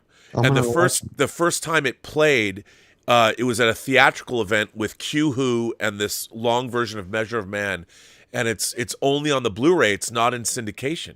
Okay. So the only place you can see it is that. And then you watch our documentaries. I spent 3 years of my life making all the special features for those. The new, not the legacy stuff. So, and the documentaries on season 2 are really cool because there's stuff from the abandoned Star Trek Phase 2 TV series. Okay. And there's interviews with like Rob Bowman, who directed the Moriarty episode and directed Q-Who. God, I've always wanted to see Moriarty back.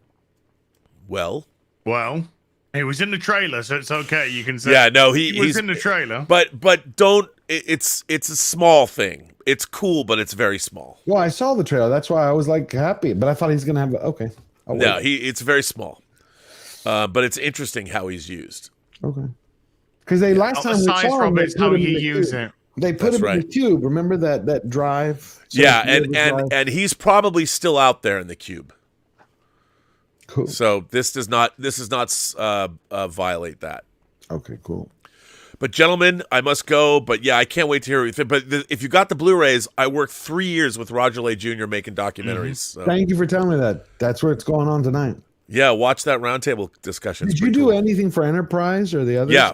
Holy shit, George is trying to go. So no, it was the same team. It was me and Roger Lay did the Enterprise documentaries, and we did TNG. Okay. And one of the cool things on the Enterprise disc, we had a roundtable conversation with the entire cast, which we did. I didn't host that. Brandon Braga hosted that, but I was one of the cameramen, and then I edited and produced it. Okay, cool. Because I have that. I can't wait. So check those out, man. Watch all those documentaries. By the way, the season 1 stuff's really good too. Will do. The documentaries. All right, gentlemen. I will see you all later. Robert, take care. Love you. All right, love you too, man. Great to see you. Yeah. More toys. More toys. Absolutely. Bye. That was brilliant. Man. That was so good. Yeah. So awesome to have Robert back, man. What a gentleman. What a gentleman. And he just knows so much. I can't wait till we talk about Star Trek. Then we can fix, what's wrong with you and your misperception about certain Star Trek. Oh, if you think you're going to win a Jellicoe argument with Robert, you are sorely mistaken, mate. I'll bring it up with him next time. But this was great. It was brilliant. His insight. Let's go through some supers. Yes, sir. Arkham Asylum has been a bard for 3 months. Thank you, Martino Simone, the Suave Swiss, with a 100 Swiss franc super chat, dude. Thank you.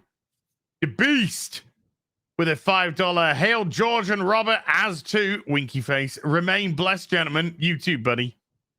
Sandy Q with a $20 is great to see Robert with Az and George. You are the reason I started buying physical media. Thanks to you all. As his wonky eyebrows been about for 8 months. Thank you. David Nelson with a $10 says, can you please review the Dong of Humanity YouTube video by History with Kaylee? The hell is that? I have no idea. But thank you for $10, super dude. Maxim M has been a sorcerer for 14 months and says, remember, gents, the answer is always yes. Destroy my wallet. Oh, I destroy my wallet on a regular basis. That's why I don't have my own house. Huron the Steadfast with a 5 Canadian says, hail as George and Robert. Robert, thank you so much for recommending the movie Outland with Sean Connery. I watched it the other night. Loved it. Oh, God, yeah. Sandy Q gifted 5 memberships to the stream. Sandy, thank you. ADs has been a sorcerer for 5 months. Thank you, man. Says, hail, Hot Toys. Love all the shows as Hot Dog and Dr. Balls. SJ Almighty with a £1.50 Diamond Geezer super sticker. Max Men with a £2. Will Rob have 2 different princes? He's only having the one prince, which was his custom built. Davey Verse with a £5 says, I got sneaky the other day. I dipped into my joint savings and bought myself Gears Gold Lancer. Shh, it's now our secret. You guys, bad influence. Hey, I don't know. I don't tell you to do anything. SJ Almighty's been a Witcher for 33 months. Thank you, SJ Almighty again. Dawnbreaker with a $20 says, the only things I got are the female versions of Jason Voorhees, Freddy Krueger, Chucky, and Leatherface. Bishujo statues. Leatherface has the biggest milkers. What? Do you like some milkers? Yeah, then I like this. I know exactly what statues he's talking about. They're nice. They're doing Transformers now. Female Bumblebee, female Optimus Prime, female Megatron. Sandy Q with a $20 says, support your local used bookstore and hug a librarian. Ooh. Maybe. Le Chevalier Delise has been a Witcher for 32 months and says, hello, all of you. Could you recommend a new Teen Titans Prez Wolfman 1 in 6 figure? That team in the 80s and 90s X-Men. So good to see you back, Robert. There ain't one, Chevalier, is the long and the short of it. Nope. You can get some classic 1 in 6 X-Men. Sideshow.com. Look at Wolverine, Cyclops, Gambit. And on eBay, they have several Professor X with like die-cast wheelchair. Oh. Yeah. Ian Soforth with a £15 says, I recently bought all Ray Bradbury and George McDonald Fraser books in physical form. I don't trust them not to edit the digital books at some point. Same. Jim Reyes Art with a $5 says, Dragon Rage, The Crown of Fire is a 40-page fancy comic on Indiegogo. Available for 18 more days. Thanks at Heel versus Babyface. Max it, go check it out. Max Men with a £5 says, look at Robin as his face talking about these prisoner toys. This is true collecting joy. You better believe it. Ruben Christopher Haynes, how you doing, Ruben? With a 17-month Witcher says, so happy. An intelligent conversation regarding culture and the importance of debate. See the genuine love for IPs that serve the foundation for the betterment of humanity and society. Love to all. Same back at you, Ruben. Yeah. Ben Dover gifted 20 memberships to the stream. Ben Dover, dude. You demand. The Story Collector with a 2-month sorcerer says the site that picked up the Enterprise D is called Fan Home. Thank you, man. I needed that. Dawnbreaker with a $20 says the same thing with the female Leatherface Bishujo figure statue I got was limited edition, so I bit the bullet and got it for like $400. Wow. That's some bucks. Michael Tynan with a $50. Michael, he's another man. Bendover's the man, and Michael's another one of the man. What a group of distinguished gentlemen, and you too, as Radio Man 1017 with a $5 says, Robert, are you getting the Tomy diecast? 1701 Enterprise looks gorgeous, and I can't wait for it. Robert answered that for you, buddy. Talking and Drawing with Shane Davis with a $5 says, because I've just lost my place, I'm getting into Mythic Legions. Yeah, I had a little look. I didn't know what they were. And again, there seems to be tons of that stuff. So there's another rabbit hole to potentially fall down. Waltman 4 with a $2 says, even the New Age Transformers fan toys have windows. Batsy 41 with the 2 Canadian says, Dream Team.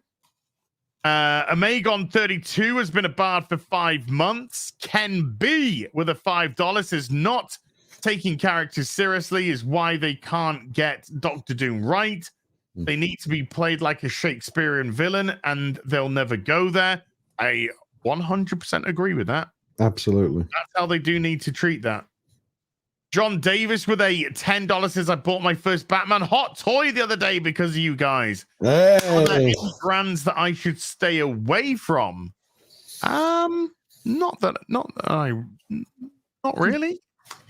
Well, there's a couple, but you can kind of tell when you go to places like 1-6 Outfitters, you'll just see the quality of it in the pictures. You'll be able to see the quality for yourself even on the pictures. So you'll probably be looking at it. You'll look and you go, not for me. Trust your instincts. Yeah, very much so. Maximum with a £2 says the writers are too busy on Twitter and not writing. Amen. David Grimes with a €2 says Quantumania has an 82% drop. That's Friday to Friday. And yes, it's 82%. Zach Redpillar with a $2 says the proper plural of Kang is kangaroos. Like it. Raven Star has been a sorcerer for 2 months. It says, I honestly believe Disney Marvel has done too much damage with so many bad movies and Disney Plus shows. They cannot save itself. Yeah, it's an out of control van with nobody at the wheel. Zhang Hu with a $7.52 says, have you seen the pitch meeting for Ant-Man and the Wasp Quantumania? Not yet, but I will, because I think Ryan George. Yeah, it is Ryan George. I think Ryan George is fantastic. I think he's hilarious. He's awesome. Johan Naxos has been a Witcher for 12 months. I said, it's been 1 year, as cheers from Lurker. Oh, for fuck's sake, George.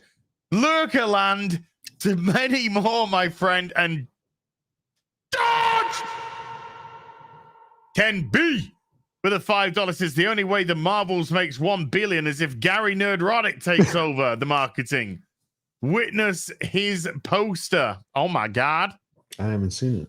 Jonathan Aldridge with a £20 super. Thank you, Jonathan. And George the Giant Slayer. You don't listen to me, folks. You don't listen to me. Not one bit. Gifted 20 memberships to the stream, George. So they can enjoy all this great content. Thank you so much. This was phenomenal today. Well, You're it's always part a of the great content. I never think of it that way. I know. But I have a good I'm the same. I never, That was a great FNT tonight. Oh, thanks. The other guys were great, weren't they?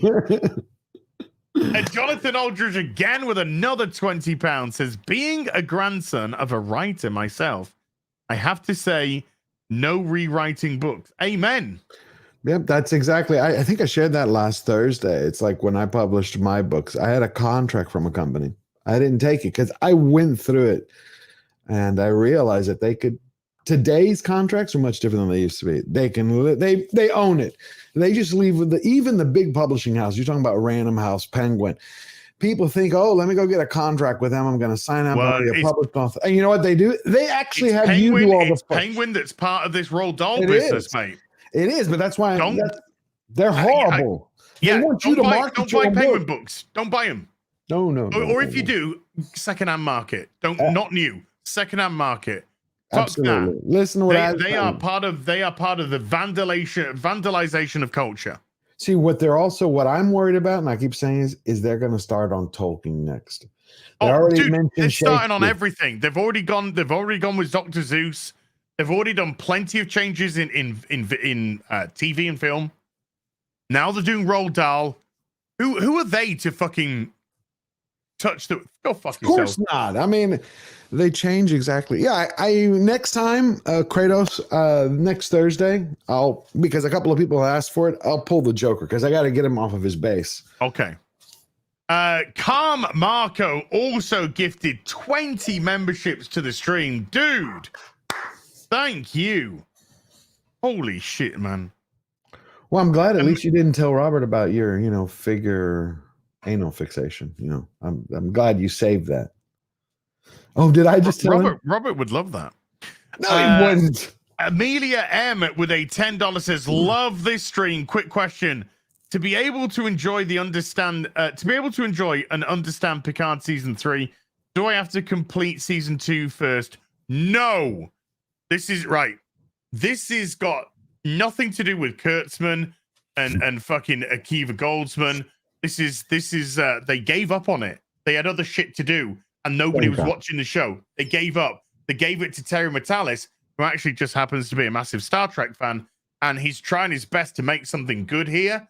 Yes, there is a little bit of residual from the old stuff because they contracted with characters like Raffi. They couldn't get rid of the fucking thing. But the stuff that's on the Titan, the stuff that's with Picard and Riker and all that, it's some good shit. So no, you don't have to watch any of season 2 or season 1. Just pretend season 3 starts the way it does, and there's this stupid cow called Raffi in it. Yeah. Belgian Nerd has become a Witcher. Thank you. And Kratos Disciple with a $20 says, great stream today. Can George hold that Joker up to the camera?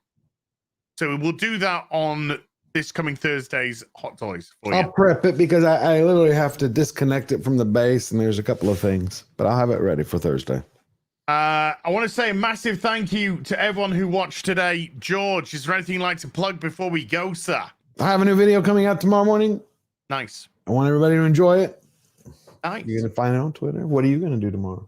Oh, the game. You didn't tell me. 8, 5, 4, 3. Don't know yet. We're looking into the multiplayer. Has not been we've not got to the bottom of it yet. Gotcha. We're even working to see if we can get 4. Never mind 8. Gotcha. But I'll let you know. I'll let you know when I know. So what are you doing? You got anything else besides tomorrow? Sunday? I mean, hopefully do some Hogwarts tomorrow and then some Sunday Fun Day. That would be pretty cool. And most likely a video about the horrendous weekend box office of Ant-Man. Not Last of Us anymore? No, done. Complete. Jane and I are done. Yeah, we're done. We've seen enough of that shite. Thought you were gonna watch it till the end like you did with Batwoman. No, we're done. We're done. Okay. And that's not lightly because Jane and I love doing our stuff together. Yeah. And I love working with Jane. I think she's superb. So yes, brilliant. I want something to come up soon that Jane and I can do a review of. Jens Jurgensen with 100 Danish says, was just on the loo when I came up with the name for this stream with you 3 in it. It's not the 3 Musketeers, but the 3 Collecteers. But you remember Christopher Waltz from Inglourious Bastards? Yes. He just released a new series. It came out yesterday. I haven't watched it yet. It's called The Consultant. With Christopher Waltz? Yeah, he is the lead. It's all about, it's called The Consultant. About some consultant who comes into this mobile gaming company after their CEO either is killed or does himself in or does something like that. And he's the consultant. And he takes over the company and he's like having to deal with the 27-year-olds, the coders, all this. Watch the trailer on it's Prime. I don't know if it's good or not. Amazon are just about to deliver, so I'm going to have to run. Massive thank you to everyone who watched. Massive thank you to my mods. Everyone who hit the super chat button. Thank you so much indeed for supporting the channel. And everyone who hit the memberships, gifted memberships. Thank you so much indeed. Brian McCann with a $5. Sons of the Forest is multiplayer for up to 8 players. That's right. You and up to 7 friends can run around in Sons of Forest together. We'll set something up, George. Thank you, Brian. Many thanks. Awesome show. Robert, love you to pieces. Thank you so much for coming on. I'll see you soon. Bye. You take care, everyone. Bye for now.